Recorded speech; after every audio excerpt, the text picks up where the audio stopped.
என்னை நன்றாய் இறைவன் படைத்தனன், தன்னை நன்றாய் தமிழ் செய்யுமாறு தயவு வணக்கம். மிக முக்கியமான ஒரு நிகழ்ச்சி. கடந்த ஆண்டுலேயும் பார்த்தீங்கன்னா நான் இந்த நிகழ்ச்சியில் கலந்துக்கிட்டேன். அப்போ சித்த மருத்துவம், ஆயுர்வேத மருத்துவம் அது தொடர்பாக நான் பேசினேன். இந்த ஆண்டு இவங்க நிகழ்ச்சி இன்னொரு நாளில் ஏற்பாடு செய்கிறதா இருந்தது. என்கிட்ட கேட்டப்போ இல்லை, நான் அந்த குறிப்பிட்ட காலகட்டத்தில் வெளிநாட்டில் இருக்கிறேன் அப்படின்னு சொன்னேன். உங்களுக்காக நிகழ்ச்சியோட நாளை மாற்றிக்கவா அப்படின்னு கேட்டாங்க. ரொம்ப அராஜகமாக இருக்கும், நீங்கள் நாளெலாம் மாற்றாதீங்க, நீங்கள் நடத்துகிற நாளில் நடத்துங்க, வர்றவங்க வரட்டும், நான் இந்த ஆண்டு முடியலைன்னா அடுத்த ஆண்டு கலந்துக்கிறேன் அப்படின்னு சொன்னேன். இருந்தாலும் நீங்கள் வரணும்னு சொல்லி என் ஒரு ஆளுக்காக இந்த நாளையே அவங்க மாற்றிருக்காங்கன்ற அந்த அன்பு ரொம்ப ஒரு பெரிய ஒரு அன்பாக நான் பார்க்குறேன்.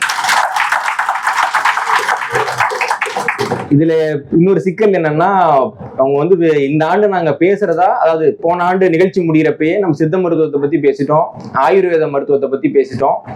அடுத்த ஆண்டு இந்த நவீன மருத்துவத்தை பத்தி பேசலாமா அப்படின்னு கேட்டாரு.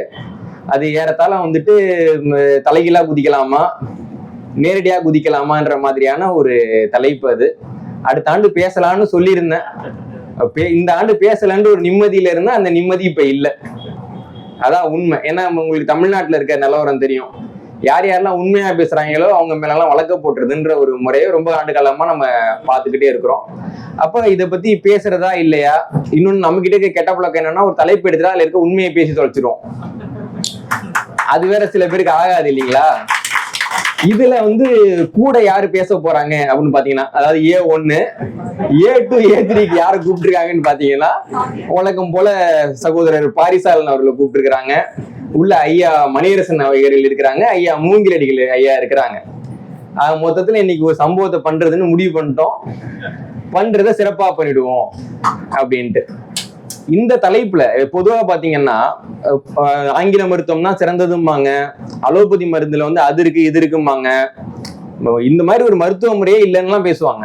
ஆனா எங்கேயாவது இந்த அலோபதி மருத்துவர்கள் ஒரு மேடை போட்டு இந்த அலோபதி மருத்துவத்தோட வரலாறு பேசி யாராவது பார்த்திருக்கீங்களா? இல்ல ஆங்கிலத்துல அல்லது தமிழ்ல அலோபதி மருத்துவத்தினுடைய வரலாறு, இந்த அப்பா இதான் வரலாறு படிச்சு ஊசி போட்டுக்கன்னு யாராவது உங்ககிட்ட கொடுத்துருக்காங்களா? கொடுக்க மாட்டாங்க. சொல்றப்ப என்ன சொல்லுவாங்கன்னா, இந்த ஊசி ரொம்ப நல்லதுங்க, இதை போட்டீங்கன்னா உங்களுக்கு ரொம்ப நல்லதும்பாங்க. ஆனா அதுக்கு முன்னாடி ஒரு கையெழுத்து போடுங்க அப்படின்னு ஒரு விண்ணப்பம் கொடுப்பாங்க. அந்த விண்ணப்பத்தில் எழுதியிருக்குன்னா, இந்த ஊசியை நான் உளமாற நேசித்து போட்டுக்கிறேன், இதுக்கப்புறம் நான் செத்தாலோ எனக்கு ஏதாவது நோய் வந்துச்சுனாலோ என் பரம்பரை நாசமா போனாலும் அதுக்கு நான் தான் பொறுப்பு அப்படின்னு எழுதியிருக்கும் இல்லைங்களா? அப்போ டாக்குமெண்டா கொடுக்குறப்ப பாத்தீங்கன்னா அவங்க ஒருபோதும் பொய் சொல்ல முடியாது. அதனால அவங்க டாக்குமெண்டே கொடுக்க மாட்டாங்க. அப்போ இந்த கதையை யாராவது ஒருத்தவங்க பேசி ஆகணும்ல. அலோபதி மருத்துவம் இன்னைக்கு பாத்தீங்கன்னா உலக அளவுல பெரியதா வளரக்கூடிய ஒரு மருத்துவமா இருக்கு. அதையும் தமிழ்நாட்டுல பாத்தீங்கன்னு வச்சுக்கோங்களேன், டாக்டருங்களுக்குன்னு கோயில் மட்டும்தான் கட்டல, விட்டா கட்டிடுவாங்க. இந்த கொரோனாக்கு ஊசின்னு ஒண்ணு கொண்டு வந்தாங்க. கொரோனா வர்றப்பே கொஞ்சமே சொல்லிட்டாங்க, இதுக்கு தடுப்பூசி வரணும் அப்படின்ட்டு. ஏன்டா கொரோனாக்கு முன்னாடி எவ்வளவோ நோய் ஊசியே கண்டுபிடிக்காம இருக்குடா. சளி பிடிக்குது, அதுக்கு இன்னைக்கு வரைக்கும் தடுப்பூசி கிடையாதுங்க. எல்லாருக்கும் சளி பிடிக்குது இல்லைங்க, சளி பிடிக்காத யாராவது இருக்கீங்களா?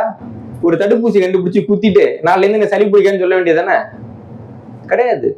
டெங்கு காய்ச்சல் வருது, நீங்க ஒரு ஆங்கில மருத்துவத்தை போறீங்க, என்ன தராங்க? டெங்கு காய்ச்சலுக்கு ஏதாவது ஆங்கில மருத்துவத்துல மருந்து இருக்கா? நிலவேம்பு கஷாயம் கொடுக்குறாங்க இல்லைங்களா? அப்ப டெங்கு காய்ச்சலுக்கு இன்னைக்கு வரைக்கும் ஆங்கில மருத்துவம் இல்லைல்ல, ஒரு ஊசி கண்டுபிடிச்சு டெங்குக்கு குத்த வேண்டியதானே? எய்ட்ஸ் நோய் ரொம்ப அதிகமா பரவுதுன்றாங்க. குறிப்பா பக்கத்துல இருக்க கர்நாடகாவில் பாத்தீங்கன்னா அதிகரிச்சிருக்குன்னு இப்ப போன வாரம் கூட ஒரு செய்தி வந்துச்சுங்க. அப்ப எய்ட்ஸுக்கு ஒரு தடுப்பூசி கண்டுபிடிச்சு எல்லாருக்கும் குத்த வேண்டியதானங்க? பெரிய பெரிய பணக்காரங்களுக்கு எல்லாம் இருக்குன்றாங்க இல்லைங்களா? ஒரு பெரிய தனி தீவுல என்னென்னமோ நடந்து யார் யாருக்கோ பரவி இருக்குன்றாங்க. எல்லாருக்கும் ஒரு ஊசி, அவன்கிட்ட இல்லாத காசா? குத்தலாம்ல. இது எதுக்குமே ஒரு நல்ல ஊசி கண்டுபிடிக்க முடியாது. நான் கொரோனாவுக்கு மட்டும் வந்த உடனே இதுக்கு ஊசி கண்டுபிடிப்பேன்டா இல்லைங்களா?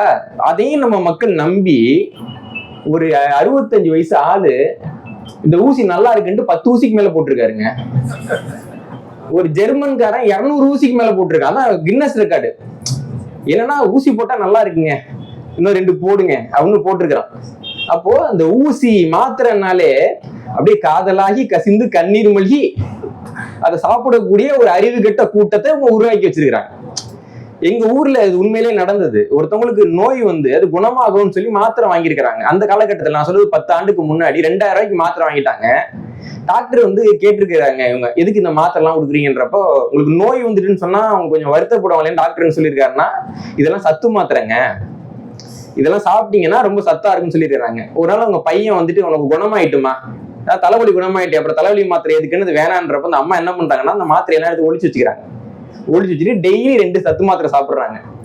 ஒரு நாள் வெளியூர் போகணும், அப்ப சத்து மாத்திரையை வந்து அடிக்கடி மறைவா போட முடியாது இல்லைங்களா, மொத்தமா தூக்கி 10 மாத்திரை போடுறாங்க. அப்புறம் அவங்களுக்கு தூக்கி ஹாஸ்பிட்டல்ல போட்டாங்க. நான் சின்ன வயசுலயே பார்த்திருக்கேன். அப்போ இந்த ஊசி பக்தர்கள், மருந்து காதலர்கள், மாத்திரை நேசர்கள் நிறைந்த ஒரு சமூகத்துல இன்னைக்கு நம்ம வாழ்ந்துகிட்டு இருக்கோம். ஆனா இப்படி வந்து நேசிக்கிறீங்களா அந்த அலோபதி மருத்துவத்தை? அந்த மருத்துவத்துக்கு ஒரு வரலாறுன்னு ஒண்ணு இருக்கும்ல, எல்லாத்துக்கும் ஒரு வரலாறு இருக்கும்லங்க. வரலாறு இல்லாம எப்படி அப்படியே திடீர்னு முளைச்சு வந்துட்டா? அதுக்கு ஒரு வரலாறு இருக்குல்ல. அந்த வரலாறை சொல்லுன்னா இவங்கள்ல யாருக்குமே அந்த வரலாறு தெரியாது. இவர்கள் அலோபதியினுடைய வரலாறு தெரியாத அலோபதி தற்குறிகள், அவ்வளவுதான் அவனுங்கெல்லாம். ஆனா பாத்தீங்கன்னா ஒரு மருத்துவத்தை இவங்க தான் கண்டுபிடிச்ச மாதிரி பேசுவானுங்க. இவங்க எல்லாம் ரொம்ப தப்பா பேசுறாங்க நவீன மருத்துவத்தை. அப்ப நீ சரியா பேச வேண்டியதுதானே? இவன் பண்றது தப்பு, இவன் பண்றது தப்பு, இவன் பண்றது தப்புன்னு சொல்ல தெரிஞ்ச உனக்கு நான் பண்றது சரின்னு ஏன் சொல்றதுக்கே வரமாட்டேங்குது? சான்றுகள் வச்சு பேசலாம் இல்லைங்களா? இந்த முறையில நாங்க பண்றோம், இதுதான் மருத்துவம். இந்த ஊசி இருக்கு இல்லைங்களா, இந்த ஊசி இப்படிதான் வேலை பார்க்கும், விலைக்கு சொல்லிட்டு அப்புறமா ஊசி போடவான்னு கூப்பிட. ஏன் அதை பண்ண மாட்டேன்றீங்கன்னா, இவங்களுடைய திட்டம் என்னன்னா, இவங்க யாருன்னு கடைசி வரைக்கும் சொல்ல மாட்டாங்க. அது தப்பா இருக்கு, இது தப்பா இருக்கு, இது தப்பா இருக்குன்னு சொல்லி அதன் மூலமாக ஒரு சந்தையை பிடித்து வளரக்கூடிய ஒரு கூட்டமாகத்தான் இந்த அலோபதி கூட்டம் அல்லது நவீன மருத்துவ கூட்டம்னு இருக்கு. இப்போ இந்த அலோபதி மருத்துவத்துக்கு வரலாறுன்னு ஒண்ணு லேசாவது இருக்கும்ல. ஏன்னா அவங்க நம்மகிட்ட சொல்றாங்களோ இல்லையோ, வரலாறுன்னு ஒண்ணு இருந்து ஆகணும்ல. அப்ப அந்த வரலாறை வந்துட்டு மற்ற மருத்துவர்கள் எங்கேருந்து ஆரம்பிக்கிறாங்க அப்படின்னு பாத்தீங்கன்னா, அந்த அலோபதி மருத்துவர்கள் கிரேக்கத்துல இருந்து ஆரம்பிப்பாங்க. தமிழ்நாட்டிலேயே கொஞ்சம் பேர் இருக்காங்க, ஏதாவது ஒரு பிரச்சனைனா கிரேக்கத்தை பத்தி பேசிட்டு இருப்பாங்க. ஏன்னா இப்ப தமிழர் நாகரிகத்துல இருந்து கீழடியில வந்துட்டு எனக்கு பானை ஓடு கிடைச்சிருக்குன்னா கிரேக்கத்திலே, ரோமானியத்திலே, ஏன்டா உன் ஊர் ஆந்திராவிலேன்னு சொல்ல வேண்டியது தானே? அதுதான் ஒண்ணு இல்லையே, அதனால கிரேக்கத்திலே. இதே மாதிரி நீங்க வந்துட்டு ஐரோப்பாவில் இருக்கட்டும் அல்லது அமெரிக்காவில் இருக்கட்டும், ஏதாவது ஒண்ணு பேச போறீங்கன்னா கிரேக்கத்துல என்ன ஆரம்பிப்பாங்க. என்ன காரணம்னா அவங்களுக்கு சொந்த வரலாறு கிடையாது. கிரேக்கத்தில இருந்துதான் அவங்க வரலாற்றை வந்து எடுக்கிறாங்க. இந்த கிரேக்க நாகரிகம், கிரேக்க வரலாறு, கிரேக்க பண்பாடுன்னு ஒண்ணு பாக்குறோம் இல்லைங்களா, அது எல்லாமே ஈஜியன் தீவு அப்படிங்கிற ஒரு பகுதியில இருந்து தோன்றின நாகரிகம் தான். அதுக்கு முன்னாடி கிரேக்கத்துல வந்துட்டு நிலம் இருந்தது, மக்கள் இருந்தார்கள். ஆனால் நாகரிகமோ பண்பாடோ அறிவு வளர்ச்சியோ பெருசா இல்லை. அப்ப இந்த ஈஜியன் தீவுல முதல்ல ஒரு நாகரிகம் தோன்றுது. அந்த நாகரிகத்துக்கு மினோவன் நாகரிகம் அப்படின்னு பேரு, மினோவன் கல்ச்சர் அப்படின்னு சொல்லி நீங்க கூகுள்ல பாத்தீங்கன்னாலே இருக்கும். அந்த மினோவன் நாகரிகத்துல நம்ம கவனிக்க வேண்டிய ஒரு செய்தி என்னன்னா, நம்ம ஊர்ல நம்ம பெண்கள் எப்படி வந்துட்டு பாவாடை தாவணி போட்டிருப்பாங்களோ, ஏறத்தாழ அதற்கு இணையான உடை வந்துட்டு அந்த மினோவன் நாகரிகத்தை சேர்ந்த மக்கள் வந்து அணிந்திருந்தார்கள். மினோவன் நாகரிக ஓவியங்கள்ல போர் தொடர்பான ஓவியங்களே கிடையாது. மக்கள் எப்படி வாழ்க்கையை வாழ்றாங்க, எப்படி இயற்கையை ரசிக்கிறாங்க, எப்படி இயற்கையோடு வாழ்றாங்கன்ற ஓவியங்கள் நிறைய இருக்கும். அதனால ஐயா ஒரிசாபால் அவர்கள் மினோவன் நாகரிகத்தை மீனவன் நாகரிகம்ன்ற பெயரால் அழைப்பார். அந்த அளவுக்கு தமிழக நாகரிகத்தினோட ரொம்ப ஒரு இயைந்து போகக்கூடிய ஒரு நாகரிகமாக மினோவன் நாகரிகம்னு ஒரு நாகரிகம் இருந்தது. அந்த மினோவன் நாகரிகத்தை கிரேக்க மக்கள்லாம் காப்பி அடிச்சு தான் கிரேக்க நாகரிகம் அப்படிங்கிற ஒரு நாகரிகமே வந்து பெரிய அளவுல உருவாச்சு. இந்த மினோவன் நாகரிகத்தினுடைய இறுதியில தான் வந்துட்டு இப்ப இருக்கக்கூடிய மருத்துவ முறைக்கான ஒரு தொடக்கம் அப்படின்னுன்றது நிகழ்து. என்ன நிகழ்துன்னு பாத்தீங்கன்னா, இப்போ வந்துட்டு ஹியூமர் அப்படின்னு ஒரு வார்த்தை இருக்கு. ஹியூமர்னா என்னங்க?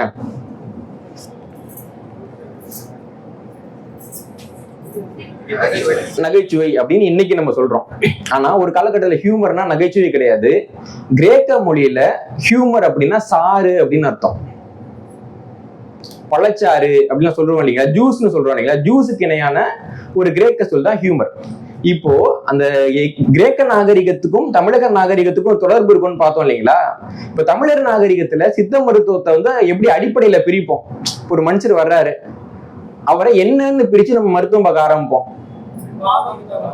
வாதம் பித்தம் கபம் அப்படின்னு. ஆயுர்வேதத்தையும் அதை தான் பண்றாங்க, அதை தான் திருடிக்கிட்டாங்க. இப்ப வாதம் பித்தம் கபம் இருக்குல்ல, அது மூன்றும் மனித உடல்ல திரவமா தான் இருக்கு இல்லைங்களா. அதே மாதிரி கிரேக்கர்கள் என்ன சொல்றாங்கன்னா, மனித உடலில் திரவங்கள் இருக்கின்றன, அந்த திரவங்கள் கூடுவது குறைவதை கொண்டுதான் மனிதர்களுக்கு வந்துட்டு நோய் வர்றதும் ஆரோக்கியமும் இருக்குன்னு சொல்றாங்க. அப்ப அந்த மனித உடல்ல இருக்கக்கூடிய இந்த திரவங்களுக்கு அவங்க கிரேக்க மொழியில இருந்து ஹியூமர் அப்படின்னு பேர் வைக்கிறாங்க. இப்படிதான் உங்களுடைய மருத்துவ முறையினுடைய அடிப்படை தோற்றுவாயே இருக்கு. அப்படி பாக்குறப்போ முதலாக இந்த கோட்பாடு வந்து பாத்தீங்கன்னா தமிழ்நாட்டுல இருக்கு. நமக்கு வந்து திருக்குறள்லயே பார்த்தா தெரியும். 95வது அதிகாரம் மருந்துங்கிற அதிகாரத்துல சொல்லுவாங்க, மிகினும் குறையினும் நோய் செய்யும் மேலோர் வழி முதலா எண்ணிய 3 அப்படின்னு நம்ம சொல்லிட்டோம். இந்த மிக முக்கியமானது வந்துட்டு வாதம் பித்தம் கபம்னு 3ன்னு பிரிச்சிட்டோம். கிரேக்கர்களுக்கு உடம்புல வந்துட்டு ஏதோ இருக்கு, அது வந்துட்டு பாக்குறதுக்கு வந்து ஒரு திரவ வடிவத்துல இருக்குன்னு தெரியும், ஆனா எத்தனைன்ற எண்ணிக்கை முதல்ல தெரியல. அப்ப என்ன ஆகுதுன்னா கிமு 6வது நூற்றாண்டுல அல்க்மீன் ஆஃப் கோர்டன் அப்படிங்கிறவர் என்ன சொல்றாருன்னா, மனித உடல்ல நிறைய திரவங்கள் இருக்கு அப்படின்ட்டு அந்த திரவங்களுக்கு ஒரு பட்டியல் போட்டு அதை வந்துட்டு முடிக்காம விட்டுறாரு. என்ன சொல்றாருன்னா, நான் அந்த பட்டியல கொடுத்தது போகவும் இன்னும் நிறைய இருக்கலாம். மனித உடல்ல இனிப்புன்னு ஒரு திரவம் இருக்குங்க, கசப்புன்னு இன்னொரு திரவம் இருக்கு, நெருப்புனுடைய அந்த வெம்மை ஒரு திரவம் இருக்கு, குளிர்ச்சிங்கிறது இன்னொரு திரவமா இருக்கு. இந்த மாதிரி நேரெதிரான திரவங்களா கொடுத்து இந்த பட்டியல் இத்தோடு முடிவடையவில்லை, இந்த பட்டியல்ல இன்னும் பல திரவங்கள் இருக்கின்றன அப்படின்னு சொல்லி கிமு 6வது நூற்றாண்டுல அல்க்மீன் வந்துட்டு சொல்லிட்டாரு. ஆனா இப்படி எண்ணிலடங்கான திரவம் இருக்குன்னா இதை வச்சு எப்படி மருத்துவத்தை கொண்டு வர்றதுன்னு தெரியல. அதற்கு பின்னாடி கிமு 5வது நூற்றாண்டுலாம் ஹிப்போக்ரேட்டஸ் வராரு.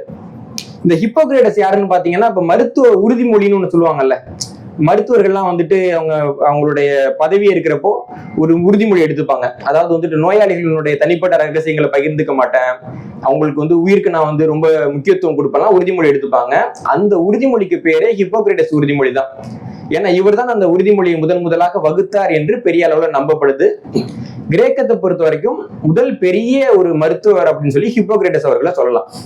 இந்த ஹிப்போக்ரேட்டஸ் என்ன பண்றாருன்னா, இவரும் அந்த ஹியூமர்ஸ்ங்கிற அந்த கோட்பாட்டை ஏத்துக்கிட்டு நிறைய திரவங்கள் மனித உடல்ல இருந்தாலும் மனித உடலை கட்டுப்படுத்தக்கூடியதாக இருக்கக்கூடிய திரவங்கள் 4 தான் அப்படின்னு சொல்றாரு. என்னன்னா, ஒண்ணு வந்துட்டு சளி, இன்னொன்னு வந்துட்டு மஞ்சள் பித்தம், இன்னொன்னு கருப்பு பித்தம், ரத்தம். இந்த 2 பித்தம், ரத்தம், சளி, இது 4 தான் வந்துட்டு மனித உடல்ல இருக்கக்கூடிய திரவங்கள். இந்த திரவங்கள் வந்துட்டு கூடுனாலோ குறைஞ்சாலோ மனிதர்களுக்கு நோய் வரும்னு சொல்லிட்டு ஹிப்போக்ரேட்டஸ் வந்து சொல்றாரு. இவர் வந்து சொன்ன இந்த அடிப்படையில தான் வந்துட்டு அடுத்த 7 நூற்றாண்டுகளுக்கு வந்து கிரேக்கத்திலையும் ஐரோப்பிய நாடுகளையும் மருத்துவம் வந்து பார்க்கப்பட்டுக்கிட்டே இருக்கு. அதுக்கு பின்னாடி கிபி 2வது நூற்றாண்டுல கேலன் அப்படிங்கிற இன்னொரு மருத்துவர் வந்து கிரேக்கத்துல தோன்றாரு. இந்த கேலன் வந்துட்டு ரொம்ப வித்தியாசமான, ரொம்ப திறமையான, ரொம்ப தைரியமான ஒரு மருத்துவரா இருந்தார். ஏன்னா கேலன் காலகட்டத்துக்கு முன்னாடி வரைக்கும் கிரேக்கத்துல ஒரு பெரிய பிரச்சனை என்னன்னா, இப்ப மனிதர்கள் வந்துட்டு உடலியலை பத்தி நம்ம தெரிஞ்சுக்கணும். எப்படி தெரிஞ்சுப்போம்? உடற்கூறாய்வுல தான் தெரிஞ்சுக்கணும். அப்ப அதுக்கு வந்துட்டு நமக்கு பிணம் தேவை. பிணத்தை எடுத்து யாராவது ஆய்வு பண்ண போறாங்கன்னா அவங்க சூனியக்காரங்கன்னு சொல்லி கொண்டு போய் எரிச்சிருவாங்க. ஐரோப்பா முழுக்க தான் நிலவரம். அதே மாதிரி பெண்கள் வந்து நல்லா படிக்க தெரிஞ்சிச்சுன்னா அவங்க கண்டிப்பா சூனியக்காரியா தான் இருப்பான்னு கொண்டு போய் எரிச்சிருவாங்க. இப்போ நீங்க வந்து பிணத்தை வச்சும் ஆய்வு பண்ண முடியாது, அப்புறம் வந்து சுடுகாட்டுக்கும் போக முடியாது. அப்ப என்னதான் பண்றதுன்னு அறிஞர்கள்லாம் யோசிக்கிறப்போ, மனிதர்களுடைய உடல் உறுப்புகள் இருக்குல்ல, அதுல சில உடல் உறுப்புகள் பாத்தீங்கன்னா பன்றியோட உடல் உறுப்புகளோட ஒத்துப்போகும். இந்த உறுப்பு மாற்று அறுவை சிகிச்சையோட வரலாறு எல்லாம் பாத்தீங்கன்னா பன்றியோட இதயத்தை எடுத்து வச்சாங்க, பன்றியோட லிவரை வச்சு சோதிச்சாங்க அப்படின்னு இருக்கும். உறுப்புகள் மட்டும் பாக்குறப்போ மனிதர்களுக்கும் பன்றிகளுக்கும் ஒரு ஒற்றுமை இருக்கும். அதனால ஒரு காலகட்டம் வரைக்கும் பன்றிகளை கொண்டுதான் அங்க வந்து ஆய்வுகள் நடத்தப்பட்டன. ஏன்னா இவர் கேலன் என்ன பண்றாருன்னா வந்துட்டு பன்னிங்கிறது 4 காலம் நடக்குது, அதனோட அமைப்பே வேற. மனிதன் 2 காலம் நடக்கிறான், 4 கால் பண்ணியை வச்சு 2 கால் மனுஷனை எப்படி ஆய்வு பண்றதுன்னு யோசிக்கிறார். அப்போ பாக்குறப்ப பாத்தீங்கன்னா பார்பரி மக்காவ் அப்படின்னு ஒரு குரங்கு இருக்கு. அது வந்துட்டு ஒரு வால் இல்லாத குரங்கு, அதனால நிமிந்து நடக்கும், மனுஷன் மாதிரி நெஞ்ச நிமித்தி நடக்கக்கூடிய பழக்கம் இருக்கக்கூடிய ஒரு குரங்கு பார்பரி மக்காவ். அப்ப அந்த பார்பரி மக்காவ் குரங்கை வச்சு அறுத்து மனித உடலினுடைய அமைப்பு எப்படி இருக்குன்னு அவர் வந்துட்டு ஆய்வு பண்ணி தெரிஞ்சுக்கிறார். அப்போ அவரோட ஆய்வகம் வச்சிருக்காரு. பார்பரி மக்காவ் கொஞ்சம் பெரிய குரங்கு. இப்போ ஆய்வகத்துல வச்சு ஆய்வு பண்றதுக்கு சின்ன குரங்கு ஒண்ணு வேணும்ன்றதுனால சீரியஸ் மக்காவுன்னு இன்னொரு குரங்கு இருக்கு, இந்த ரீசஸ் மக்காவ். இந்த ரீசஸ் மக்காவை பிடிச்சி அதுல வந்து ஆய்வகத்துல வச்சுட்டு அவர் அதன் மூலமாக கொஞ்சம் தெரிஞ்சுக்கிறார். அவர் மருத்துவம் பத்தி நிறைய தெரிஞ்சுக்கிட்டே வர்றப்ப என்ன ஆகுதுன்னா, அப்ப இந்த ஒரு கிளாடியேட்டர்னு சொல்லுவாங்க இல்லைங்களா, போர் புரியக்கூடிய வீரர்கள், அவங்கள நிறைய பேர் வந்துட்டு வெட்டுப்பட்டு எல்லாம் வந்துருவாங்க. அவங்களை எப்படியாவது காப்பாற்றணும்னு அரசாங்கம் சொல்லும். ஏன்னா அவங்க தலைக்கு ஒரு பெரிய விலை இருக்கு. ஆனா இவங்களுக்கு வந்து யார் மருத்துவம் பார்க்கறது, யார் இவங்களை உயிரை காப்பாத்துறதுன்னு வர்றப்போ ஒரு தலைமை மருத்துவர் நியமனத்துக்கான ஒரு தேர்வு நடக்குது. அப்ப எல்லாரும் வந்து எனக்கு மருத்துவத்துறையில 20 ஆண்டு அனுபவம் இருக்கு, 30 ஆண்டு அனுபவம்லாம் இருக்குன்னு சொல்றப்ப கேலன் உள்ள வர்றாரு. அவருக்கு பெரிய அளவுல அனுபவம் இல்லை. ஆனா அவர் என்ன பண்றாருன்னா, ஒரு குரங்கை கூட்டிட்டு வர்றாரு, ஒரு கத்தி எடுக்கிறாரு, குரங்கோட வயித்தை அறுக்கிறாரு, குடல் வெளில வந்துடுது. அங்க இருந்து எல்லா மருத்துவரையும் பார்த்து, இங்க இருக்க யாராவது ஒரு மருத்துவர் இந்த குரங்குக்கு சரியா ஒரு அறுவை சிகிச்சை பண்ணி காப்பாத்திட்டீங்கன்னா நான் போயிடுறேன், இல்லைன்னா நான் தான் தலைமை மருத்துவர், நான் அந்த குரங்கை காப்பாத்துறேன், நீங்க எல்லாம் போயிடுங்க அப்படின்றாரு. அந்த போட்டியில வந்து வேற யாராலையும் அந்த குரங்குக்கு வந்து அறுவை சிகிச்சை பண்ண முடியல. கேலன் அந்த அறுவை சிகிச்சை பண்றாரு. இப்படியாக அந்த நாட்டினுடைய ஒரு தலைமை மருத்துவர், இந்த கிளாடியேட்டர்களுக்கு அறுவை சிகிச்சை செய்யக்கூடிய, சிகிச்சை கொடுக்கக்கூடிய ஒரு தலைமை மருத்துவங்கிற இடத்துக்கு கேலன் வந்து வந்துடுறாரு. அதனாலதான் கேலன் வந்து மிக முக்கியமான நபராக வரலாற்றால் பார்க்கப்படுகிறார். இப்ப இந்த கேலன் பண்ணதுல எல்லாமே சரியா அப்படின்னு பாத்தீங்கன்னா கிடையாது. ஏன்னா இப்போ வந்துட்டு குரங்கை வச்சு ஒரு ஆய்வு பண்றப்ப என்ன நடக்குதுன்னா, குரங்கை பார்த்துட்டு குரங்கோட கல்லீரல்ல 5 பிரிவு இருக்கு. மனிதனுடைய இதயத்துல 4 பிரிவு இருக்கிற மாதிரி குரங்கு கல்லீரல்ல வந்து 5 பிரிவு இருக்கு. இவர் என்ன எழுதுறாருன்னா, மனித கல்லீரலில் 5 பிரிவு இருக்குன்னு எழுதி வச்சிருக்காரு. அடுத்த 1000 வருஷத்துக்கு அதுதான் பாடம். அப்புறமா எடுத்து பார்த்தா மனிதனோட கல்லீரல்ல 4 பிரிவு தான் இருக்கு. அப்போ அதை சொல்லுவாங்க, இல்லாட்டி கடைசி வரைக்கும் யாருமே மூஞ்ச கழுவி பார்க்கலையாடா அப்படின்னு. இப்படியாக கேலன் எழுதின விதிகள்ல வந்துட்டு சில விதிகள் வந்து 1400 ஆண்டுகள் கடைபிடிக்கப்பட்டன, சில விதிகள் 1200 ஆண்டுகள் கடைபிடிக்கப்பட்டன, சில விதிகள் 1000 ஆண்டுகள் கடைபிடிக்கப்பட்டன. இப்படி கேலன் சொல்லிட்டாருன்னா அதை நம்பிடணும், வெள்ளையா இருக்கவன் பொய் சொல்ல மாட்டான் அப்படின்னு. ஐரோப்பாவுல பெரிய அளவுல நம்பப்பட்டவராக கேலன் என்ற மருத்துவர் இருந்தார். இந்த மருத்துவர் என்ன பண்றாருன்னா, அந்த ஹியூமர்ஸ்ங்கிற கோட்பாட்டை எடுத்துக்கிறார். ஹியூமர்ஸ்ங்கிற கோட்பாட்டு உண்மைதானே எடுத்துக்கிறாரு. அந்த கோட்பாட்டுல இருந்த இன்னொரு கோணத்தை ஒரு மிக முக்கியமான கோணமா கொண்டு வர்றாரு. என்னன்னா, ஒரு மனிதனுக்கு வந்துட்டு நோய் வருமா இல்லையாங்கிறத மட்டும் அந்த ஹியூமர்ஸ் முடிவு பண்றது இல்லைங்க, ஒரு மனிதனுடைய குணம் என்னவாக இருக்கும். உதாரணத்துக்கு யாராவது ஒருத்தவங்க வந்துட்டு ரொம்ப திமிரா நடந்துக்கிறாங்கன்னு வச்சுக்கோங்களேன், நம்ம என்ன சொல்லுவோம், கொழுப்பு பிடிச்சிருக்கான் பாரு. கொழுப்புக்கும் திமிருக்கும் என்னங்க தொடர்பு? பெருசா தொடர்பு இல்லை. ஆனா உடல் உழைப்பு குறைக்கிறப்போ நமக்கு கொழுப்பு ஏற்படுது. அப்ப உடல் உழைப்பு குறைவா இருக்கிறவன் அடுத்தவனை வந்து அதட்டுவான்ற ஒரு மனநிலை அடிப்படையில நம்ம வந்து கொழுப்பு வந்து திமிருன்னு புரிஞ்சுக்கிறோம் இல்லைங்களா. அந்த மாதிரி கேலன் ஒரு கோட்பாட்டை உருவாக்குறாரு. அதான் ஏற்கனவே இந்த கோட்பாடு தான் இவர் வந்து வலுப்படுத்துறாரு. என்ன சொல்றாருன்னா, அந்த ஹியூமர்ஸ்ன்ற அந்த 4 திரவங்கள் இருக்கு இல்லைங்களா, அந்த திரவங்கள் வந்து அதிகரிக்கிறப்போ ஒவ்வொரு மனிதருக்கும் ஒரு குணம் அதிகரிக்கிறது அப்படின்னு சொல்றாரு. அவர் பிரிச்ச பிரிவுபடி பாத்தீங்கன்னா, உடல்ல ரத்தம் அதிகமா இருக்கிறாங்கல்ல, அவங்களுக்கு வந்து சாங்குயின் அப்படின்னு பேர் வைக்கிறாரு. இந்த சாங்குயின் என்று சொல்லக்கூடிய மக்கள் எப்படி இருப்பாங்கன்னா, எக்ஸ்ட்ரோவர்ட்னு சொல்லுவாங்க, வெளிமுகமான மனிதர்கள். நல்லா பார்க்க குதூகலமா இருப்பாங்க, யாராவது பேசுனீங்கன்னா உடனே சேர்ந்துப்பாங்க. ஒரு 5 பேர் சேர்ந்து வந்து வாழ்கன்னா 6வது ஆளா இவனும் வாழ்கம்மா, சோசியல் அனிமலா இருப்பாங்க. சாங்குயின் அப்படின்னு பிரிக்கிறாரு. அதுக்கு அடுத்தது மஞ்சள் பித்தம் வந்து அதிகமா இருக்கக்கூடியவங்களை கோலரிக் அப்படின்னு பிரிக்கிறாரு. அதாவது வந்துட்டு ஆற்றல் மிக்கவங்களா இருப்பாங்க, ஆர்வம் மிக்கவங்களா இருப்பாங்க, கவர்ச்சி மிக்கவங்களா இருப்பாங்க. இந்த திரைத்துறையில இருக்கக்கூடியவர்கள், அப்புறம் வந்து கலைத்துறையில இருக்கக்கூடியவர்கள், பார்த்தோன்னே ஈர்க்கக்கூடிய நபர்களா இருப்பாங்க இல்லைங்களா, அவங்க எல்லாம் வந்துட்டு மஞ்சள் பித்தம் இருக்கக்கூடிய கோலரிக் பிரிவை சேர்ந்தவங்க அப்படின்னு பிரிக்கிறாரு. அதுக்கு அடுத்ததா கருப்பு பித்தம். இந்த கருப்பு பித்தம் இருக்கவங்களுக்கு ஒரு வச்ச பேர் என்னன்னா மெலோன்கலிக். இப்ப சொல்லுவாங்கல்ல, பாட்டுல எனக்கு மெலோன்கலிக்கான சாங்னா ரொம்ப பிடிக்கும் அப்படின்னா சோக பாடல்கள்லாம் பிடிக்கும் அப்படின்னு அர்த்தம். இதுவும் வந்து கிரேக்க சொல் தான், இன்னைக்கு நம்ம ஆங்கிலத்திலேயே அதை பயன்படுத்திட்டு இருக்கோம். அப்போ அந்த மெலோன்கலிக் இருக்கிறவங்க எப்படி இருப்பாங்கன்னா, அடுத்தவங்க மேல அக்கறைப்படுறவங்களா இருப்பாங்க, அன்பா இருப்பாங்க, அவங்களுக்கு படைப்பாற்றல் இருக்கும். அப்ப இந்த படைப்பாற்றல் என்ன ஆகும்னா, அடுத்தவங்களோட சோகத்தை துயரத்தை எல்லாம் இவங்க உட்காந்து எழுதிட்டு இருப்பாங்க. அது ஏதோ ஒருத்தவங்க பக்கத்து தெருவில் இறந்து போயிருப்பாங்க, அவங்க வீட்டு ஆளுங்களே அமைதியா உட்காந்துருவாங்க, இவர் வந்து அவ்வளவு பெரிய இழப்பு தெரியுமா அப்படின்னு எழுதிட்டு இருப்பாங்க இல்லைங்களா. இவங்க எல்லாம் வந்துட்டு மெலோன்கலிக் பிரிவுல வந்துட்டு சேர்த்தாங்க. அதுக்கு அடுத்ததாக சளி அதிகமா இருக்கக்கூடியவங்கள பிளக்மேட்டிக் அப்படின்ற ஒரு பிரிவுல பிரிச்சாரு. அப்படின்னா வந்து நம்பகத்தன்மையானவர்களா இருப்பாங்க, கருணையானவங்களா இருப்பாங்க, பாசம் வைப்பாங்க அப்படின்னு ஒரு பிரிச்சாரு. இந்த ஹியூமர்ஸ் கோட்பாடு வந்துட்டு அதுக்கு பின்னாடியும் வலுவடைஞ்சிச்சு. அப்போ ஒரு மனுஷனுக்கு வந்துட்டு உடம்பு சரியில்லாம போனாதான் அதுக்கு முன்னாடி ஹியூமர்ஸ் காரணம் கிடையாது, ஒரு மனுஷன் யாரா இருக்கான்றதே ஹியூமர்ஸ் தான் தீர்மானிக்குதுன்ற ஒரு கோட்பாடு அங்க வந்து வந்தது. அப்போ 16வது நூற்றாண்டுல இருந்த ஒரு நாடக ஆசிரியர் பென் ஜான்சன் அப்படின்னு பேர் அவருக்கு. அவர் வந்துட்டு காமெடி ஆஃப் ஹியூமர்ஸ் அப்படின்னு ஒரு நாடகமே எழுதினார். அதுல பாத்தீங்கன்னா, இந்த பித்தம் அதிகமா இருக்கிறவன் எப்படி எல்லாம் நடந்துப்பான், ரத்தம் அதிகமா இருக்கிறவன் எப்படி எல்லாம் நடந்துப்பான்னு ஒரு நாடகம் 16வது நூற்றாண்டுல இருந்துச்சு. இந்த காமெடினா என்னங்க?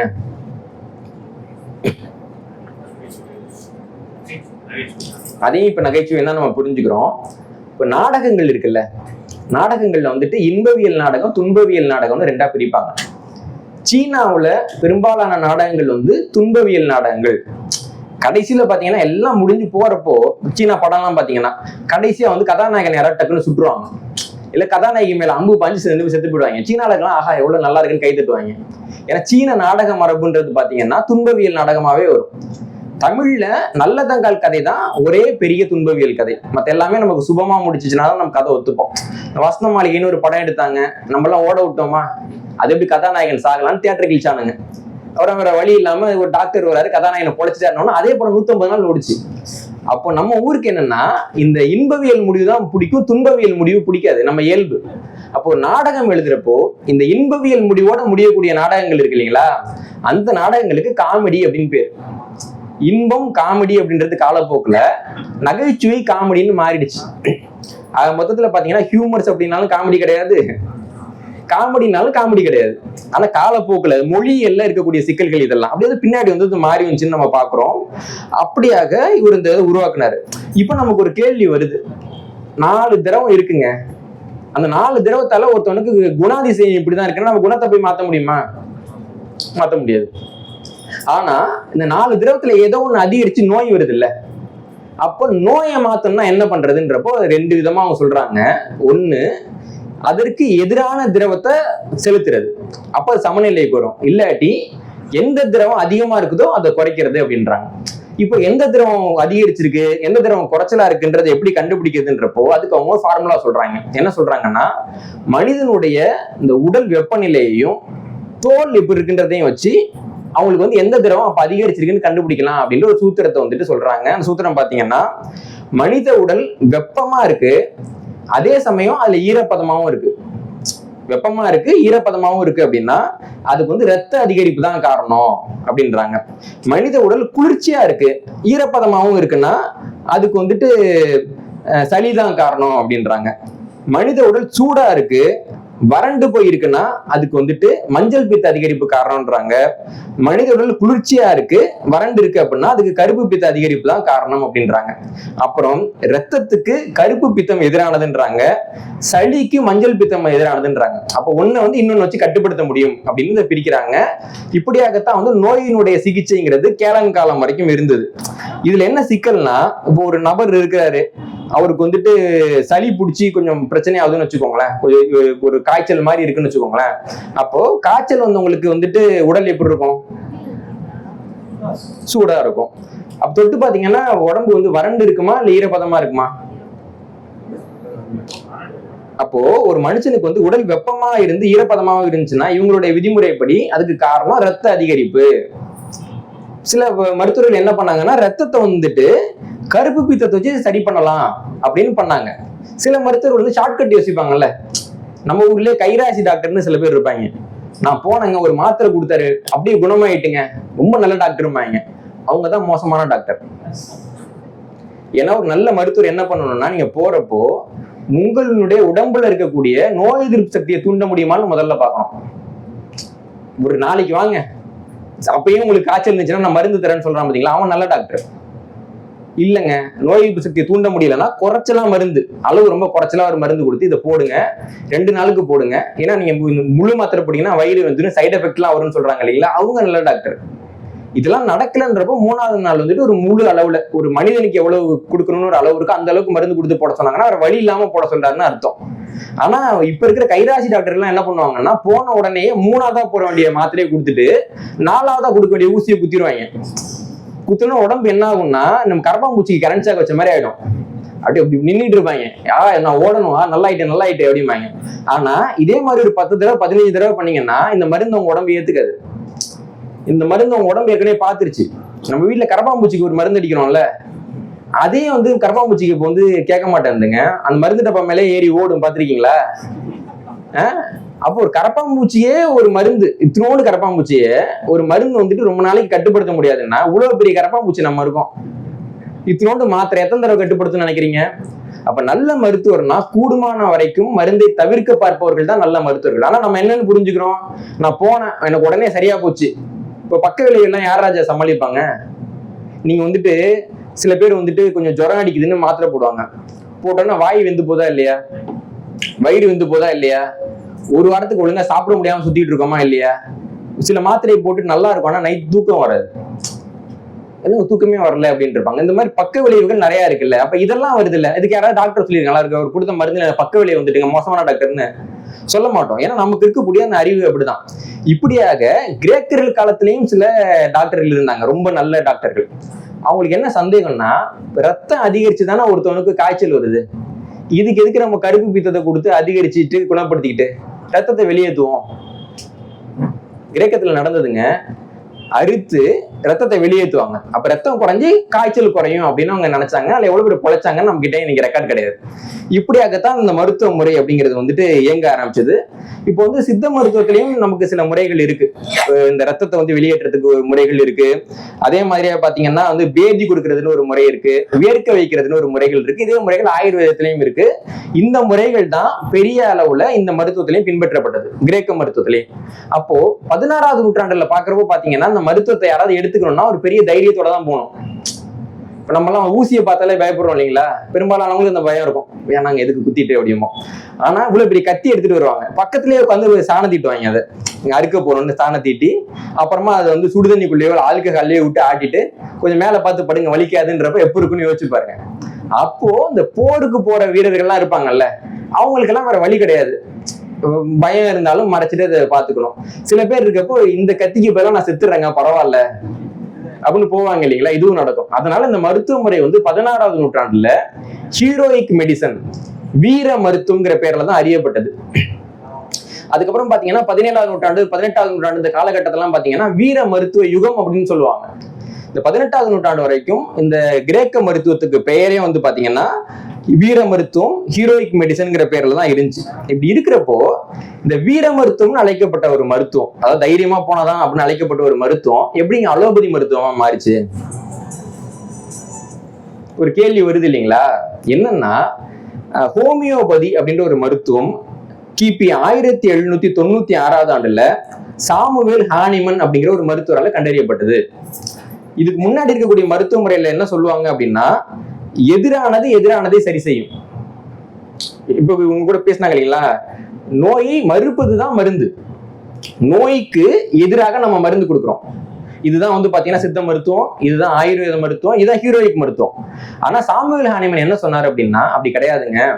ஒரு ஆரோக்கியமான ஒரு மனிதர் இருக்கிறார், அவர் வந்துட்டு ஒரு பொருளை சாப்பிடுறாரு, அவருக்கு ஒரு நோய் வருதுன்னு வச்சுக்கோங்களேன், ஒரு நோய் ஊற்ற மனிதர் இருக்கிறார், அவருக்கு இதே மருந்தை கொடுத்தோம்னா நோய் குணமாயிடும் அப்படின்னாரு. புரியறது கடினமா இருக்கு இல்லைங்களா, நான் இன்னும் எளிமைப்படுத்தி சொல்றேன். இப்போ ஒருத்தவங்களுக்கு வந்துட்டு அம்மை வந்து போடுது பாக்டீரியாவால, அம்மை தடுப்பூசி போடுறாங்கல்ல, அந்த தடுப்பூசியில என்ன இருக்கு? அதே பாக்டீரியா தான் இருக்கு. அப்போ ஒரு வலிமை குறைவான பாக்டீரியாவை குறைச்சலா கொடுக்குறப்போ மனித உடலுக்கு வந்து ஒரு இம்யூனிட்டி ஏற்பட்டு வலிமை அதிகமான பாக்டீரியா வரப்ப எதிர்த்து நிக்குது இல்லைங்களா. இப்படியாக ஒரு விஷம் வாய்ந்த பொருளாக இருந்தாலும் அந்த அளவு குறைவா கொடுக்குறப்போ மனிதர்களுக்கு வந்துட்டு ஒரு இம்யூனிட்டி வரும், அதை வச்சு அவங்க நோயை எதிர்க்கலாங்கிற அடிப்படையில் உருவாக்கப்பட்ட ஒரு முறை தான் ஹோமியோபதி அப்படின்ற ஒரு முறை. பேத்தோஸ் அப்படின்னா வந்துட்டு துன்பம் அல்லது நோய் அப்படின்னு அர்த்தம். பேத்தாசாங்னு சொல்றாங்கல்ல, பேத்தாஸ் அப்படிங்கிறது. ஹோமியோ அப்படின்னு பாத்தீங்கன்னா ஒண்ணுக்கு ஒண்ணு இணையானது அல்லது நேரானது அப்படின்னு அர்த்தம். ஹோமோங்கிற வார்த்தை, ஹோமியோன்ற வார்த்தை எல்லாமே ஒரே மூலத்துல என்ன வந்தது. அப்போ ஹோமியோபதி அப்படின்னா ஒன்றுக்கு நேரான மருந்து கொடுத்து அதை குணப்படுத்துறது ஹோமியோபதி. இப்ப இந்த ஹோமியோபதியை உருவாக்குற காலம் வரைக்கும் அலோபதினு ஒரு மருத்துவமே கிடையாது. இவர் ஹோமியோபதியை உருவாக்கி அதை வந்து பெரிய அளவுல கொண்டு வர்றப்ப என்ன சிக்கல் வருதுன்னா, உங்க மருத்துவத்துக்கு பேர் வந்து ஹோமியோபதின்றீங்களா, அப்ப மத்த மருத்துவத்துக்கெல்லாம் என்ன பேருன்னு இவர்கிட்ட கேக்குறாங்க. அப்ப வந்து மத்த மருத்துவத்தை வந்து வளர்க்கணும் ஆதரிக்கணும்ன்ற எந்த எண்ணமும் ஒரு கிடையாது. இருந்தாலும் தன்னுடைய மருத்துவத்தில் இருந்து மற்ற மருத்துவத்தை வந்து வேறுபடுத்தி காமிக்கிறதுக்காக அவர் என்ன சொல்றாருன்னா, அதுக்கு பேர் வந்து அலோபதி அப்படின்னு இவர் தான் பேர் வைக்கிறார். 1810வது ஆண்டுலாம் வந்துட்டு, தம்பி இந்த குழந்தைக்கு அலோபதினு பேர் வைக்கிறேன் அப்படின்னு ஹானிமன் வந்து சொல்றாரு. அதுக்கு முன்னாடி அலோபதினு ஒரு மருத்துவ முறையே கிடையாது. அலோபதினா வேற ஒண்ணும் கிடையாது. அலோஸ் அப்படின்னா மாறாக அல்லது எதிராக அப்படின்னு அர்த்தம். ஐயா சொன்னாங்க இல்லைங்களா, மருந்துன்றது எதிராக கொடுக்கப்படுறதுன்ட்டு. அதே மாதிரி அலோபதி அப்படின்னா ஒரு நோய்க்கு அதற்கு எதிரான மருந்தை கொடுப்பதுன்னு அர்த்தம்.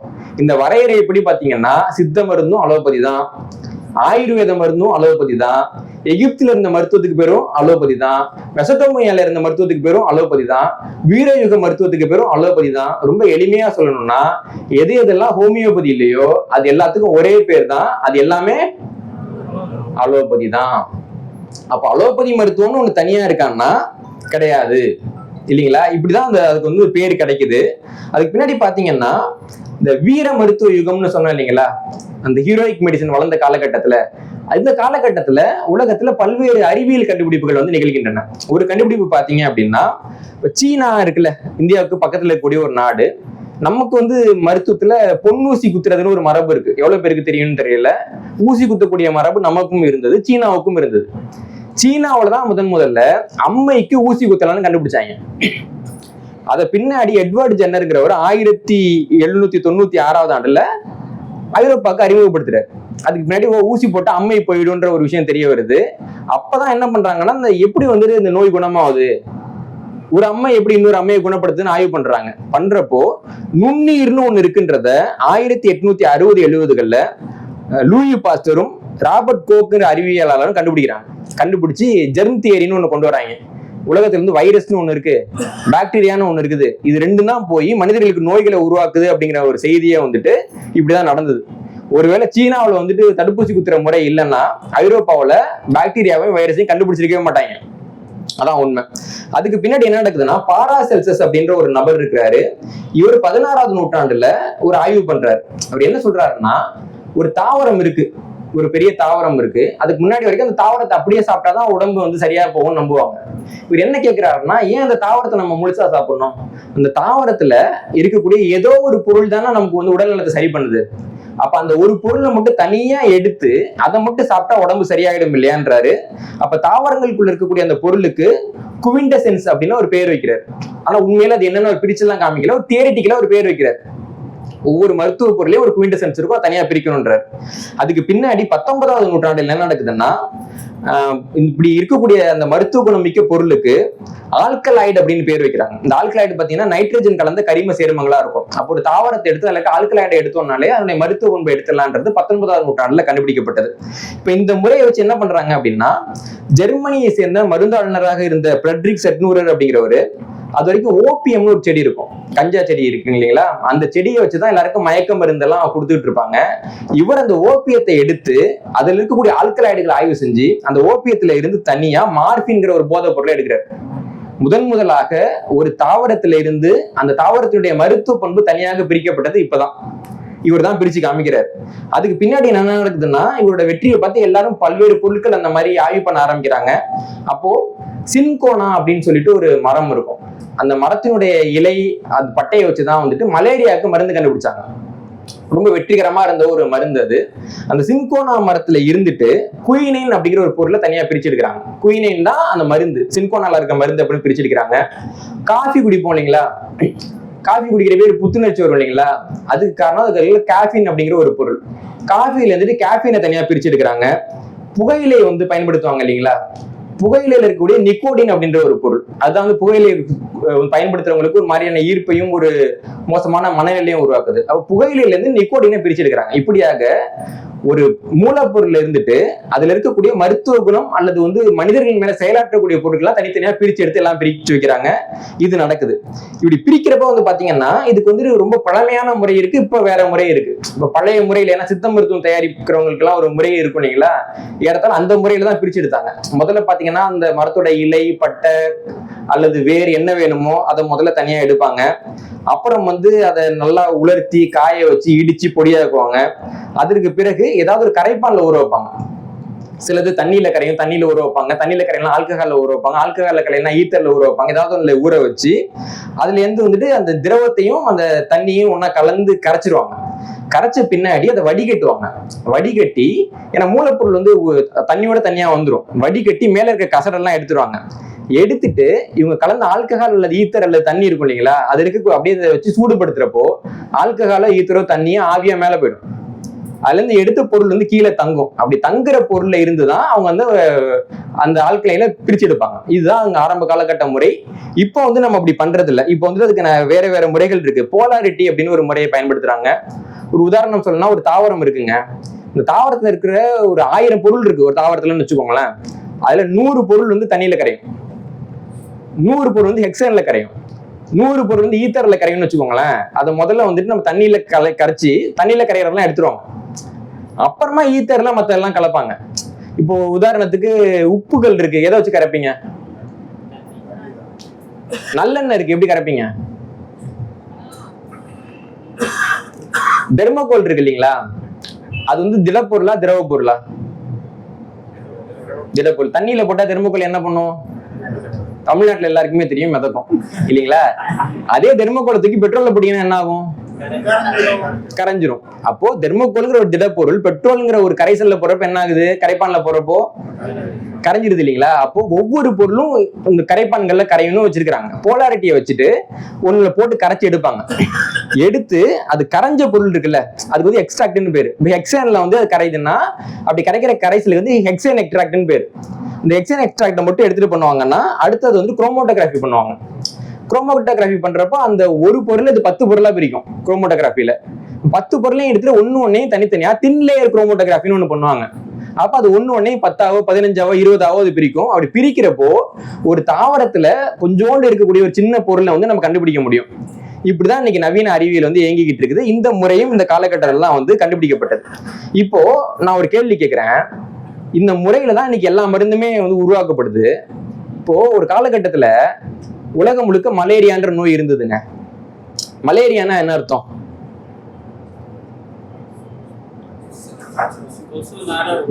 கொசுவால ஒரு வார காய்ச்சல். மலேரியான்ற சொல்லுக்கு என்ன அர்த்தம்? இத்தாலி மொழியில மலா அப்படின்னா கெட்ட,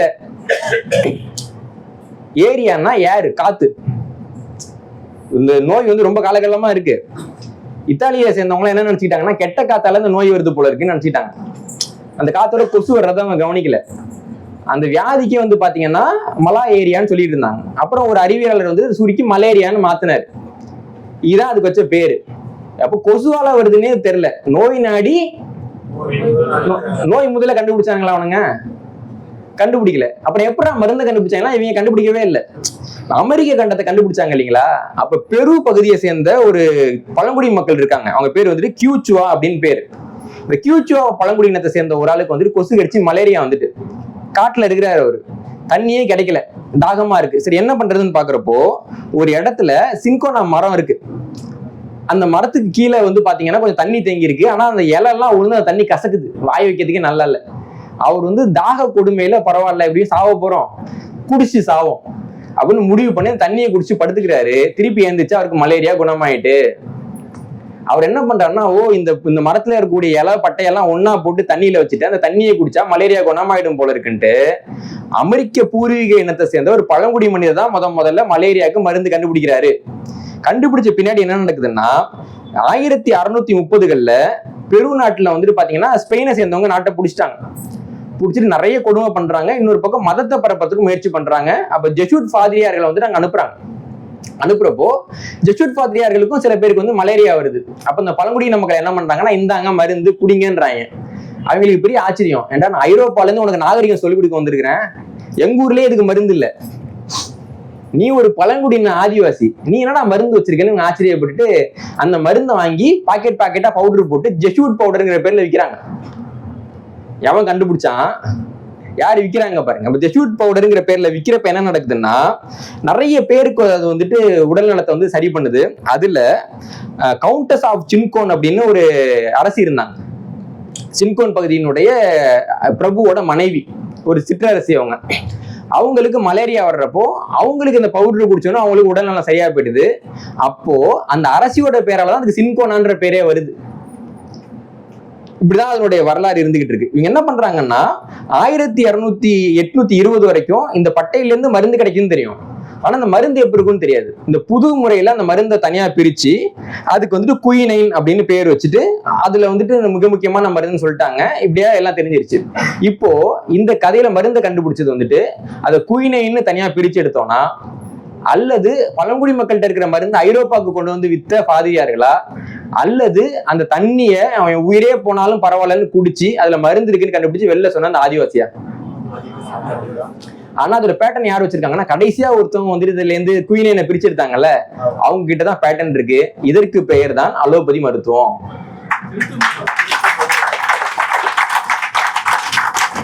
இப்படியாக ஒவ்வொரு மருந்தும், அலோபதி மருத்துவத்தில் ஆரம்ப காலகட்டத்தில் என்ன பண்ணுவாங்கன்னா ஒவ்வொரு ஊருக்கும் போயிடுவாங்க, அவன்கிட்ட என்ன மருந்து இருக்கு பாரு, அந்த மருந்து எடு, மூலக்கூறா பிரி, எந்த மூலக்கூறெல்லாம் நல்லா போகுதுன்னு எடு, அந்த மூலக்கூறை நம்ம உற்பத்தி பண்ணுவோம். இப்போ வேப்ப இலை நம்ம தான் வச்சிருப்போம், வேப்பாலையிலேருந்து வரக்கூடிய மூலிகைக்கான அந்த அந்த பொருளுக்கான பேட்டன் ரைட்டை அவன் வாங்கிடுவான்.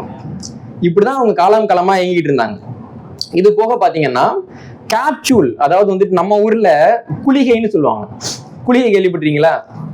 நம்ம ஊர்ல இந்த மாத்திரைக்கு பேரு குளிகை. பாண்டியர் காலகட்டத்துல அரசரோட காசுகள் வந்து பாக்குறதுக்கு மாத்திரை மாதிரியே இருந்ததுன்றதுக்காக காசுங்களுக்கே குளிகைன்னுலாம் பேர் வச்சிருக்காங்க. செண்பகராமன் குளிகைன்னு ஒரு காசு என்கிட்டக்கே இருக்கு. குளிகைன்றது வந்து நம்ம ஊர்ல இருக்க முறை மாத்திரையா தர்றதுன்னு. பின்னாடி வந்து தஞ்சாவூர்ல சரஸ்வதி மகால் இருக்குல்ல, அங்க போனீங்கன்னா தன்வந்திரி மகால்னு ஒரு பகுதி இருக்கும். அங்க தன்வந்திரின்ற ஒரு நபர் வந்து இவங்களுக்காக ஆய்வு பண்ணி உருவாக்குன அந்த மருந்துகள்லாம் வச்சிருக்காங்க இன்னைக்கு வரைக்கும். இன்னைக்கும் நம்ம கிட்டக்க பழைய டேப்லெட் எல்லாம் இருக்கு. ஆனா ஐரோப்பாவில் முதலாக வில்லியம் புரோக்டன்கிறவர் தான் என்ன பண்றாருன்னா டேப்லெட்னு ஒண்ணு கண்டுபிடிக்கிறாரு. அதாவது மருந்து வந்துட்டு ஒரு பவுடரா அரைச்சி அதை வந்து ஒரு அச்சுக்குள்ள வச்சு நல்லா அமுத்தி எடுக்கிறப்போ அது வந்து மாத்திரையா வரும் அப்படின்றத வில்லியம் புரோக்டன் தான் 1843ஆம் ஆண்டுல கண்டுபிடிக்கிறாரு. ஐரோப்பாவில் இருக்கவங்களுக்கு எல்லாம் ரொம்ப ஆச்சரியம், புதுசா ஒண்ணு கண்டுபிடிச்சிட்டாங்க அப்படின்ட்டு. அது இருக்கு தமிழ்நாட்டுல காலங்காலமா, ஆனா அவனுக்கும் தெரியாது இல்லைங்களா, அதை எடுத்துக்கிறாங்க. அதுக்கு பின்னாடி அவங்களுக்கு இருக்க பிரச்சனை என்னன்னா, நம்ம அளவுக்கு அவங்க கசப்பு சாப்பிட மாட்டாங்க. நம்ம கசப்பா இருந்தாலும் சாப்பிடுறோம் இல்லைங்களா, உரப்பா இருந்தாலும் சாப்பிடுறோம்ல, கசப்பையோ உரப்பையோ உங்களால அதிகமா சாப்பிட முடியாது. அப்போ இந்த கேப்சூல் பண்ணாலும் வாயில போடுறதுக்கு ரொம்ப கடினமா இருக்கு. அப்ப என்ன நடக்குதுன்னா, ஜெலட்டின் கேப்சூல்னு ஒண்ணு கண்டுபிடிக்கப்பட்டது 1846ஆவது ஆண்டுல. அதாவது மேல வந்துட்டு 2 பக்கம் இனிப்பை பூசி கொடுத்துருவாங்க. குடலுக்குள்ள போற வரைக்கும் அது இனிப்போம், உள்ள போனோம்னா அது கரைஞ்சு போயிட்டு உங்களுக்கு உண்மையான ஒரு வடிவத்தை காமிக்கும். ஜெலட்டின் கேப்சூல் வந்து கண்டுபிடிக்கப்படுது. அதுக்கு பின்னாடி தான் வந்துட்டு மருத்துவம் வந்து கொஞ்சம் அதிகரிக்குது. அதுக்கு பின்னாடி 1860லேருந்து 1880 வரைக்கும் பிரான்ஸ்லயும் ஜெர்மனிலையும் அந்த மருத்துவ உருவாக்கக்கூடிய அந்த எந்திரங்கள் வந்துட்டு பெரிய கனரக எந்திரங்களா உருவாக்கப்படுது. ஒரு நிமிஷத்துக்கு 1000 மாத்திரை, ஒரு நிமிஷத்துக்கு 500 மாத்திரை அப்படின்னு தயாரிக்கக்கூடிய அந்த முறை வந்து அதுக்கு பின்னாடி தான் வருது. அதுக்கு பின்னாடி என்ன நடக்குதுன்னா நவீன மருந்துகள் அப்படிலாம் வருது. என்னன்னா வந்துட்டு ஆஸ்பிரின் ஒரு மாத்திரை வந்து 1899ஆம் ஆண்டுல பேயர் அப்படிங்கிற நிறுவனத்தால அறிமுகப்படுத்தப்பட்டது. அது வரைக்கும் பவுடரா இருந்த ஒரு மருந்தை பொது வெளியில மாத்திரையா மாட்டி இந்த மாத்திரையை நீங்க சாப்பிட்டீங்கன்னா சரியா போயின்னு சொன்னது அதான் முதல் தடவை. இன்னைக்கு வரைக்கும் நீங்க வந்து ஐரோப்பிய படங்கள் தொடர்களை பார்த்தீங்கன்னா ஆஸ்பிரின் எடு அப்படின்ற வார்த்தையை சகஜமா கேட்கலாம். ஏன்னா அவங்களுக்கு தெரிஞ்ச முதல் மாத்திரை ஆஸ்பிரின் அப்படிங்கிறது தான். இப்படியாக அந்த முறைகள்லாம் உருவாக்கப்பட்டன.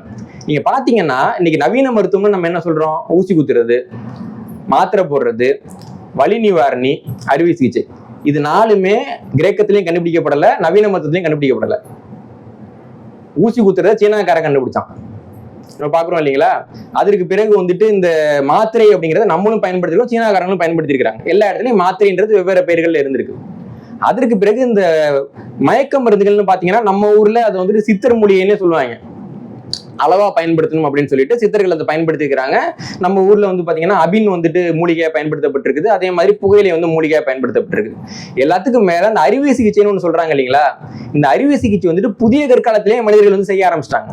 புதிய கற்கால மனிதர்கள்ட்டேயே தோலை அறுத்து சிகிச்சை பண்ணதற்கான சான்றுகள் கண்டுபிடிச்சிருக்கிறாங்க. இதுக்கு மேல முறையான அறுவை சிகிச்சை, ஒரு மருத்துவர் வந்து ஒரு நபரை கூப்பிட்டு அறுவை சிகிச்சை பண்ணி அவர் அதன் மூலமாக பிழைத்தது அப்படின்னு நம்ம சான்று எடுத்து பார்த்தோம்னா தமிழ்நாட்டிலேயே நமக்கு அதற்கான சான்றுகள் கிடைக்குது. ஒரு உதாரணம் சொல்லணும் அப்படின்னா, ஆதிச்சநல்லூர் அகழாய்வுல நமக்கு சில மண்டை ஓடுகள் கிடைச்சிச்சு. அந்த மண்டை ஓட்டை பாக்குறப்போ அந்த மண்டை ஓடுகள்ல ஓட்டை போட்டிருக்காங்க.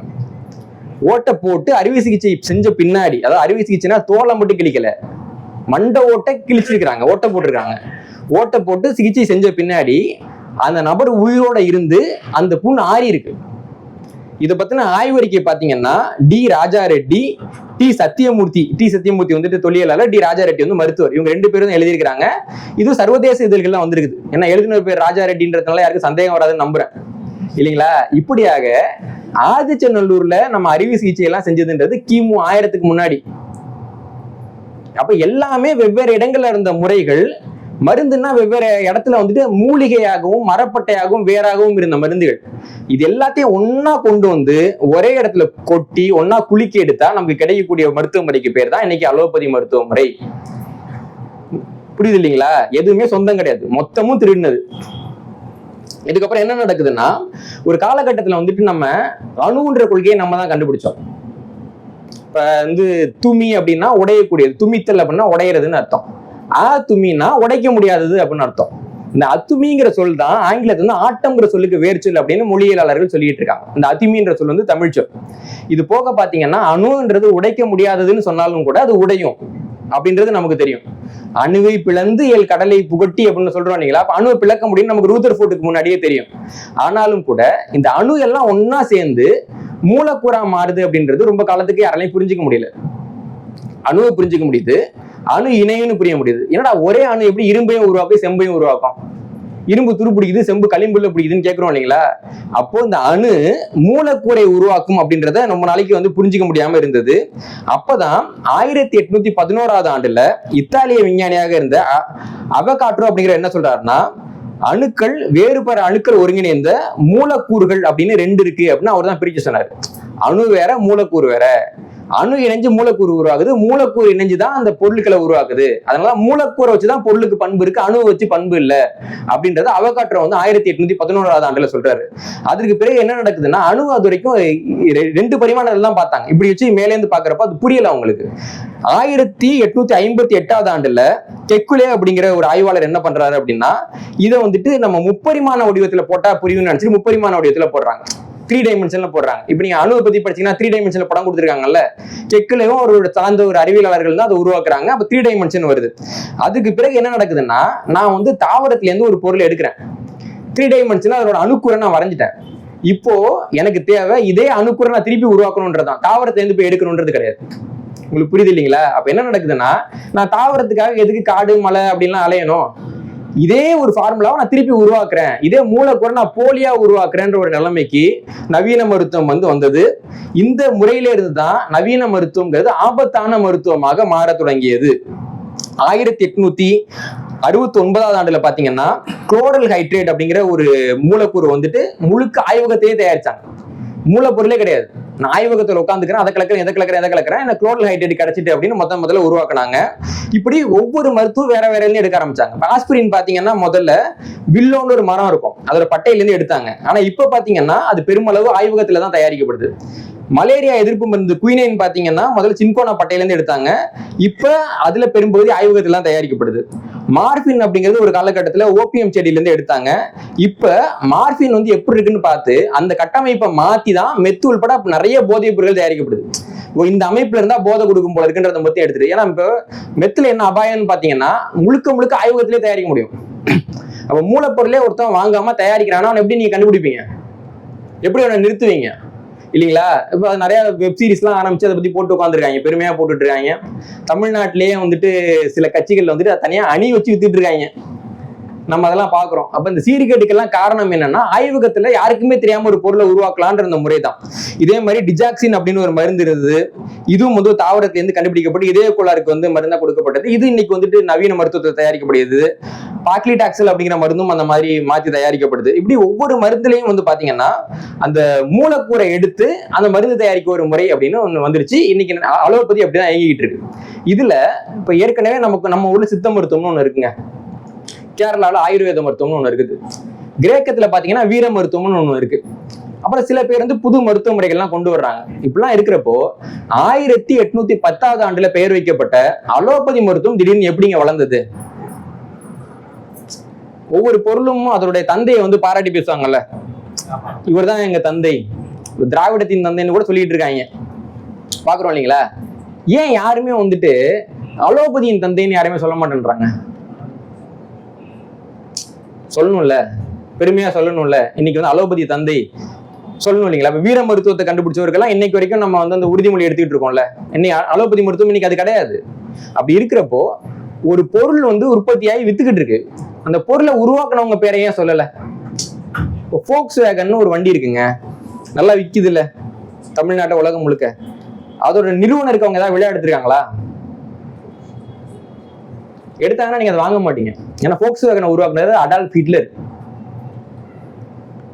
ஒரு சிக்கல் புரியுது இல்லைங்களா? அப்ப அடால்ஃப் ஹிட்லர் வந்து என்ன பண்ணாருன்னா, அந்த ஊர் மக்களுக்காக ஒரு வாகனம் வேணும், ஃபோக்ஸ்னா மக்கள், வேகன்னா வாகனம், மக்கள் வாகனம், ஜெர்மனில வச்ச பேரு. ஜெர்மன் மொழியில பாத்தீங்கன்னா வி தான் எஃப், அதான் VWன்றது அதனுடைய சிம்பிளா இருக்கும். ஃபோக்ஸ் வேகன்னா VWன்ற சிம்பிள் இன்னைக்கு வரைக்கும் நம்ம ஓட்டிட்டு இருக்கோம். அந்த மாதிரி இந்த அலோபதி மருத்துவத்தை யார் வளர்த்து கொண்டு வந்தாங்க, யார் இவ்வளவு பெரிய இடத்துக்கு கொண்டு வந்தாங்கன்னு பாத்தீங்கன்னா, இந்த வரலாறு நமக்கு வந்து ரொம்ப மிக முக்கியமான ஒரு பொருளாதார வரலாறு. உலகம் முழுக்க வந்து யூதர்கள் நிறைய பேர் இருக்காங்க, தெரியும் இல்லைங்களா? அவங்களுக்கு பிரதானமான தொழில் என்னன்னா காசை கொடுத்து வட்டி வாங்குறது. வட்டி வாங்குறதுல ரொம்ப கராரா இருப்பாங்க அவங்க. இப்ப இயேசுவே அவரை திட்டிருக்கிறாரு. நீங்க வந்து பாத்தீங்கன்னா மெர்ச்சன்ட் ஆஃப் வெனிஸ் கதை படிச்சிருக்கீங்கல்ல, ஒரு சைலாக்னு ஒரு வர்த்தகம் சொல்லுவாங்கல்ல, நீ வந்து காசு கொடுக்காட்டி எனக்கு 1 பவுண்ட் சதையை எடுத்து கொடுமால. சைலாக் வந்துட்டு ஷேக்ஸ்பியர் வந்து ஒரு யூதரா தான் காமிச்சிருப்பார். ஏன்னா யூதர்களுடைய பிரதானமான தொழில் வட்டி தொழில். நீங்க அந்த காசை திருப்பி கொடுக்கலாம், உங்களுக்கு என்ன கொடுமை வேணாலும் அவங்க பண்ணுவாங்க. உலகம் முழுக்க அவங்க செஞ்சுட்டு இருக்காங்க. இப்படி வர்றப்போ கிறிஸ்தவ மதம் ஆரம்ப காலகட்டத்தில் யூதர்களுக்கு எதிரான மதமாகத்தான் வளர்ந்தது.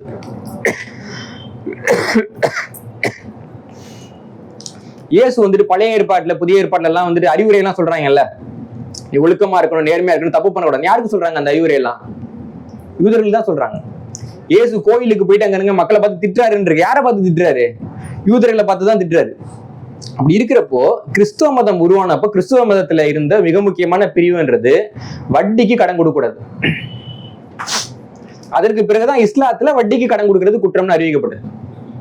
14வது நூற்றாண்டு வரைக்கும் இங்கிலாந்துல வட்டிக்கு கடன் கொடுக்கறதுன்றது மரண தண்டனைக்குரிய குற்றம் இங்கிலாந்துலயே. அப்படி இருக்கிறப்ப என்ன ஆகுதுன்னா, இங்கிலாந்து அரசர் வந்துட்டு 8வது ஹென்றி அவர் காலகட்டத்துல அவருக்கு வந்து ஒரு ஆண் குழந்தை பிறக்கணும்னு ஆசை. ஆனா ஆண் குழந்தை பிறக்கல. அவர் அடுத்தது திருமணம் பண்ணிக்கிறாரு. அப்போ கத்தோலிக்க திருச்சபை இதை எதிர்க்கிறாங்க. உடனே வந்துட்டு அவர் என்ன பண்றதுன்னு யோசிக்கிறப்போ ப்ராட்டஸ்டன்ட் கிறிஸ்தவங்கிற ஒரு பிரிவை சேர்ந்தவங்க என்ன சொல்றாங்கன்னா, அதாவது மார்ட்டின் லூதர் கிங் அவரால் தோற்றுவிக்கப்பட்டது, அவங்க என்ன சொல்றாங்கன்னா, நீங்க ப்ராட்டஸ்டன்டா மாறிடுங்க, மற்ற நாங்க பாத்துக்கிறோம்ன்றாங்க. அவர் ப்ராட்டஸ்டன்டா மாறுறாரு. இங்கிலாந்துன்ற ஒரு நாடே ப்ராட்டஸ்டன்ட் நாடா மாறுது. இந்த ப்ராட்டஸ்டன்ட் கிறிஸ்தவர்கள்ட்ட நீங்க கவனிக்க வேண்டிய ஒரு செய்தி என்னன்னா, வட்டிக்கு விடுவது சரி என்ற யூதருடைய கோட்பாட்டை முதலாக ஏற்றுக்கொண்டவர்கள் ப்ராட்டஸ்டன்ட் கிறிஸ்தவர்கள். அப்ப ப்ராட்டஸ்டன்ட் கிறிஸ்தவரா ஒருத்தர் இருந்தாருன்னா யூதர்கள் என்ன பண்ணுவாங்கன்னா, அவருக்கு நிறைய கடன் கொடுப்பாங்க. நீங்க நல்லா வியாபாரம் பண்ணிக்கன்னு கடன் கொடுப்பாங்க. அவர் அந்த கடனை வாங்கி வியாபாரம் பண்ணிட்டு அதுல இருந்து வரக்கூடிய லாபத்தை அவர்களுக்கு திருப்பி கொடுப்பாங்க. இப்ப நவீன அமெரிக்கா இருக்கு இல்லைங்களா, அந்த அமெரிக்காவுடைய வரலாறுல மிக முக்கியமான நபர்கள்னு பாத்தீங்கன்னா, ஒரு நபர் வந்து பெட்ரோலிய வர்த்தகத்துல கொடிகட்டி பிறந்த ராக்ஃபெல்லர் பேர் எல்லாருக்கும் தெரியும் இல்லைங்களா. இன்னொரு நபர் வந்துட்டு இந்த வங்கித்துறை சார்ந்த பணிகள்ல கொடிகட்டி பிறந்த JB மார்கன். அதற்கு பிறகு ரயில் பாதைகள் அமைக்கிறதுல கொடிகட்டி பிறந்த எட்வர்டு ஹாரிமன். அதுக்கு அடுத்து பாத்தீங்கன்னா இரும்பு வர்த்தகத்துல கொடிகட்டி பிறந்த ஆண்ட்ரூ கார்னகி.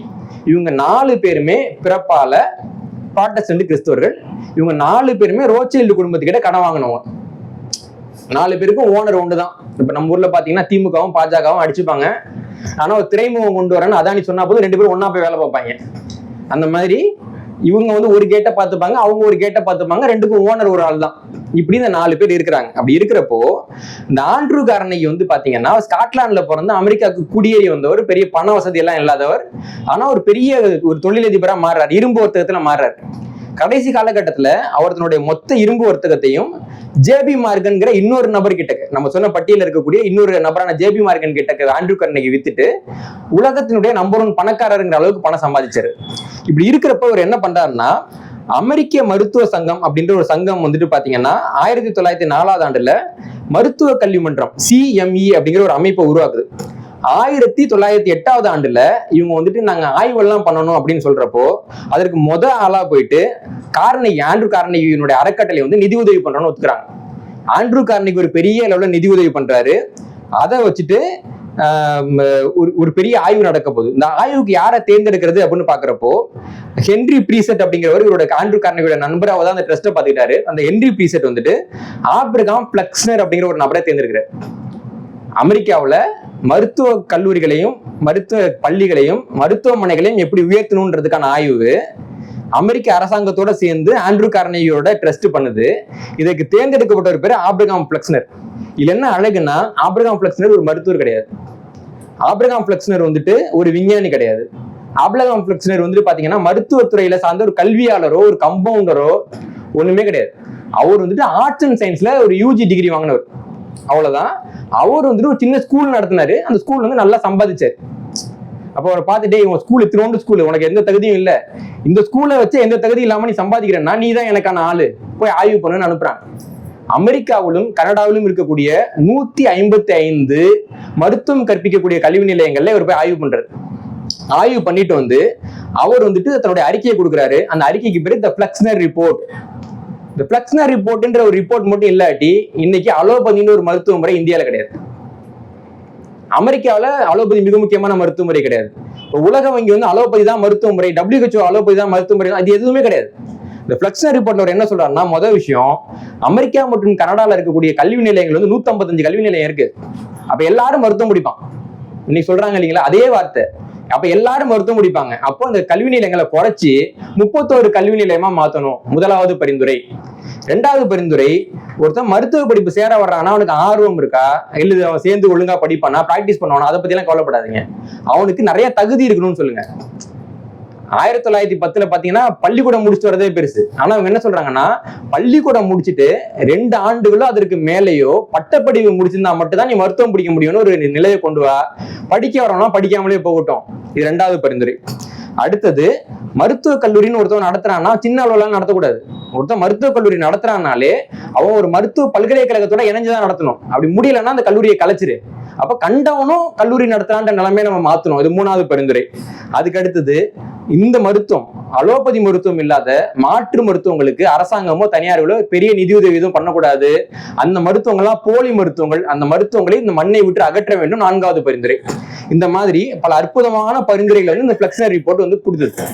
இப்போ முற்போக்காளர்கள்னு ஒரு கும்பல் இருப்பானுங்க, தெரியுங்களா உங்களுக்கு?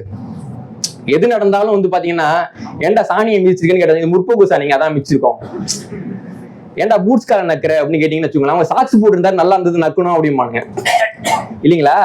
இந்த முற்போக்காளர் கும்பலுக்கு என்ன வேலைன்னா, ஏதாவது ஒன்று கேவலமா நடந்துச்சுன்னா அது கேவலமானதுன்னு சொல்லாம வேற வார்த்தையில சொல்லணும்.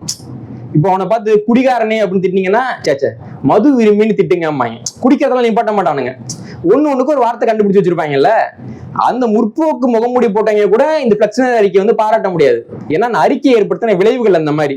இந்த அறிக்கை ஏற்படுத்தின விளைவு, முதலாவது விளைவு என்னன்னா, வரலாற்றில் முதல் முறையாக மருத்துவம் படிக்கணும்னா பணக்காரன் தான் படிக்க முடியும் எல்லாமே பிளக்ஸ்னர் ரிப்போர்ட் எல்லாம் வந்துச்சு. நீங்க வந்து பல்கலைக்கழகம் முடிச்சுட்டு தான் வர முடியும்னா சாமானிய மக்கள் எப்படி வருவாங்க? ஒரு கல்லூரி வந்து பல்கலைக்கழகத்தோட தான் சேர்ந்து இருக்கணும்னா அவன் எவ்வளவு கட்டணம் வைப்பான்? ஏன்னா பல்கலைக்கழகத்தை அவன் கட்டணும் இல்லைங்களா? அப்போ பணக்காரர்கள் மட்டும்தான் மருத்துவம் படிக்க முடியுங்கிற நிலைமை முதல் பிளக்ஸ்னர் ரிப்போர்ட் எல்லாம் வந்தது. அதுக்கு அடுத்து பாத்தீங்கன்னா, பிளக்ஸ்னர் அறிக்கை வர்றதுக்கு முன்னாடி ஒட்டுமொத்த மருத்துவ மாணவர்கள் பாத்தீங்கன்னா 4-8% பெண்கள் இருந்தாங்க. 2.5-3% கருப்பின மக்கள் இருந்தாங்க.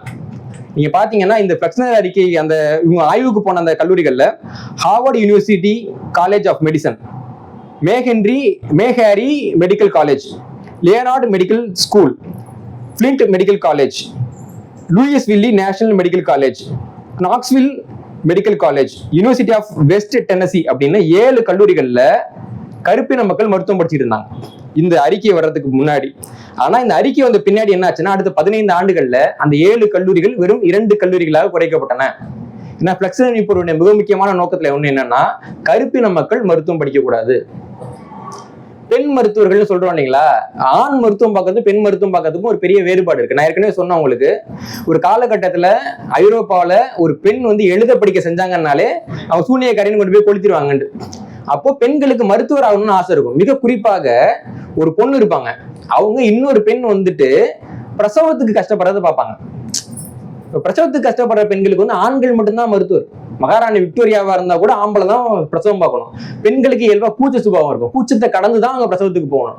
இன்னொன்னு, பிரசவத்துக்கு போகக்கூடிய பெண்கள் கிட்டக்க அந்த ஆண் மருத்துவர்கள் எப்படி நடந்துகிட்டாங்கன்ற வழக்கு உலகம் முழுக்க இருக்கு.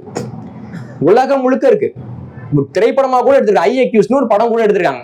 ஒரு குறிப்பிட்ட பெண்ணுக்கு இருந்த ஒரு இது. அப்போ பெண்களுக்கு பிரசவம் பார்த்தா என்னன்னு வர்றப்ப என்ன நடக்குதுன்னா, பெண்கள் வந்து மருத்துவக் கல்லூரிகள் நுழையறதுக்கு அனுமதிக்கப்படல ஒரு காலகட்டத்துல. அப்போ பெர்ரி அப்படிங்கிற ஒரு மருத்துவர் இருக்காங்க. அவர் மட்டும்தான் வந்து பாத்தீங்கன்னா பிரசவ கேஸ் ரொம்ப நல்லா பாக்குறாரு. எல்லாரும் அப்பா பெர்ரி சிறந்த மருத்துவர், ஆம்பளைங்கள்ல இவர் மாதிரி டாக்டரே இல்லைன்றாங்க.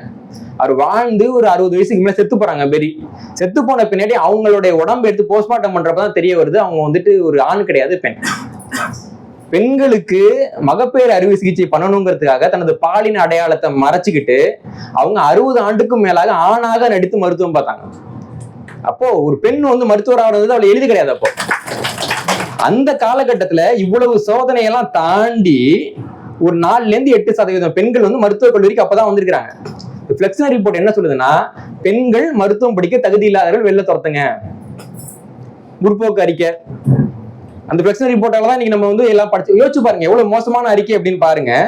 இப்படியாக அந்த பிளக்ஸ்னர் அறிக்கை வந்த பின்னாடி பாத்தீங்க அப்படின்னா ஒரு ரிப்போர்ட் வந்து சொல்லுது, அதற்கு அடுத்த 100 ஆண்டுகள்ல கருப்பினத்தை சேர்ந்த மக்கள் வந்து அனைத்து தகுதிகளும் இருந்தாலும் கூட பிளக்ஸ்னர் ரிப்போர்ட் வந்ததால மட்டும் அவங்க படிக்க முடியாம போன மாணவருடைய எண்ணிக்கை 35,000 மாணவர்கள்ன்றாங்க அமெரிக்காவில் மட்டும். அப்ப அவ்வளவு மோசமான ஒரு அறிக்கை வந்துட்டு அந்த பிளக்ஸ்னர் அறிக்கை வருது. அவருடைய இன்னொரு விளைவு என்னன்னா, ஒரு நபர் வந்துட்டு ஒரு மருத்துவமனைக்கு போறாரு, ஏழை ஆயிட்டாருங்கிற ஒரு சம்பவம் பிளக்ஸ்னர் அறிக்கைக்கு முன்னாடி கிடையாது. பணக்காரன் மருத்துவமனை போவான், ஒண்ணு குணமாயி வருவான் இல்ல பிணமாயி வருவான். ஆனா பணக்காரன் மருத்துவமனைக்கு போயிட்டு ஏழையாகி வந்தான் அப்படின்னு ஒரு கதை இவங்களுக்கு முன்னாடி கிடையாது. பிளக்ஸ்னர் அறிக்கை என்ன பண்ணுது அப்படின்னா, பல்ஸ் பாக்குறப்ப பாக்கெட்டையும் பார்க்க தரலாம் இல்லைங்களா? ஏன்னா கார்பரேட் இல்ல, அப்ப அவங்க தான் அதை உருவாக்குறாங்க. இன்னைக்கு இந்தியாவில் வந்துட்டு விவசாயிகள் தற்கொலை என்ன பண்ணிக்கிறாங்க, விதர்பா பகுதியில் பண்ணிக்கிறாங்க, பல்வேறு இடங்களில் பண்ணிக்கிறாங்க. இப்படியாக தற்கொலை செய்து கொள்ளக்கூடிய விவசாயிகளுக்கு சொல்லக்கூடிய காரணம் என்ன? கடன். பெரும்பாலும் கடன் தான். கடனை அடைக்க முடியல. எவ்வளவு கடன்? 5,000 கடன், 6,000 கடன், 10,000 கடன். இதுக்கே தற்கொலை பண்ணிக்கிறாங்கன்னா அந்த வங்கியிலேருந்து வரக்கூடியவங்க அப்படி கேட்பாங்க அவங்கள, நீ சோறை தான் தின்றியா, 6,000 கொடுக்க மாட்டியா? அந்த வீட்டு பெண்களை பத்தி எல்லாம் தப்பா பேசுறோம். இந்தியா முழுக்க நடந்திருக்கு. அப்படி பேசி 6,000 4,000த்துக்குலாம் தற்கொலை பண்ணிக்கிறாங்க. இப்படி தற்கொலை செய்யக்கூடிய விவசாயிகள் எதுக்கு கடன் வாங்கினாங்கன்னு பாக்குறப்போ 25% மேற்பட்ட விவசாயிகள் அந்த கடனை மருத்துவ செலவுகளுக்காக வாங்கியிருக்கிறார்கள். அப்போ ஒண்ணு நீ உள்ளே பணமாகலாம், இல்ல வெளில வந்து பணமாகலாம். நவீன மருத்துவம் நல்லா இருக்குல்ல உங்களுக்கு? நான் ஒரு மேடைகள் அடிக்கடி சொல்லுவேன், நீங்க 1000 நூலகத்துக்கு போயிட்டு வந்தாதான் உங்க வீட்டுல ஒரு நூலக அலமாரி உருவாகும் இல்லைங்களா? ஆனா ஒரே ஒரு தடவை மட்டும் டாக்டர் மகான்கிட்ட போயிட்டு வந்தீங்கன்னா வீட்டுல ஒரு மருந்து அலமாரி வந்துடும் இல்லையா? அப்ப இதெல்லாம் சாப்பிடுங்க, வச்சுக்கோங்க, இதை ஸ்டாக் நிறைய இருக்குன்னு சொல்லிட்டு எல்லாத்தையும் வித்துருவாங்க. சில மருத்துவமனையில என்ன பண்றாங்கன்னா, டாக்டர் மருந்து கொடுப்பாரு, நீங்க போய் வாங்கிட்டு வந்து கொடுக்கணும், நர்ஸ் வாங்கி திருப்பி அந்த இடத்துக்கு கொடுத்துருவாங்க. அந்த மாதிரி நிறைய சேவைகள்லாம் நடந்துகிட்டு இருக்குதுன்னு நம்ம பாக்குறோம் இல்லைங்களா? இப்ப இதெல்லாம் வந்துட்டு எங்க உருவாகுதுன்னா, இந்த பிளக்ஸ்னர் அறிக்கையில என்ன உருவாகுது? இந்த பிளக்ஸ்னர் அறிக்கை வந்து வந்துருது. ஆனாலும் கூட பிளக்ஸ்னருங்கிற ஒரு தகுதி இல்லாத நபர், ஒரு தகுதி இல்லாத நபர், அந்த தகுதி இல்லாத நபர் உருவாக்கின பிற்போக்குத்தனமான அறிக்கை, கருப்பின மக்களுக்கு எதிரான அறிக்கை, பெண்களுக்கு எதிரான அறிக்கை, ரொம்ப ஒரு பிற்போக்குத்தனமான முதலாளித்துவமான ஒரு அறிக்கை. இந்த அறிக்கையை வந்துட்டு எப்படா வந்து உலகம் முழுக்க ஏற்றுக்கொள்ளப்பட்டதுன்னு பாத்தீங்கன்னா, அங்கதான் இன்னொரு மகான் வர்றாரு, அவர் பேர் ராக்ஃபெல்லர். ராக்ஃபெல்லர் என்ன பண்றாருன்னா, ஸ்டாண்டர்ட் ஆயில் அப்படின்னு ஒரு நிறுவனம் வச்சிருக்கிறார். இந்த ஸ்டாண்டர்ட் ஆயில் நிறுவனத்துல ஒரு பெட்ரோல்ல இருந்து பொருட்களை பிரிச்சு எடுக்கிறப்பதான் அவர் என்ன கண்டுபிடிக்கிறாருன்னா, மருந்துகளுக்கான மூலக்கூறு பொருட்களையும் பெட்ரோல்ல இருந்து எடுக்க முடியும். நீ 1000 மரத்துல இருந்து எடுக்கிறத நீங்க வந்து 2 பேரல் பெட்ரோல் எடுக்க முடியும்ல. அப்ப மூலக்கூறு இவர்கிட்ட கிடைக்குது. இப்ப மூலக்கூறுல இருந்து நான் வந்து மாத்திரை தயாரிக்கிறேன்னு வச்சுக்கோங்களேன். இப்ப நம்ம எல்லாம் ஏங்க பிளாஸ்டிக் பயன்படுத்திட்டு இருக்கோம்?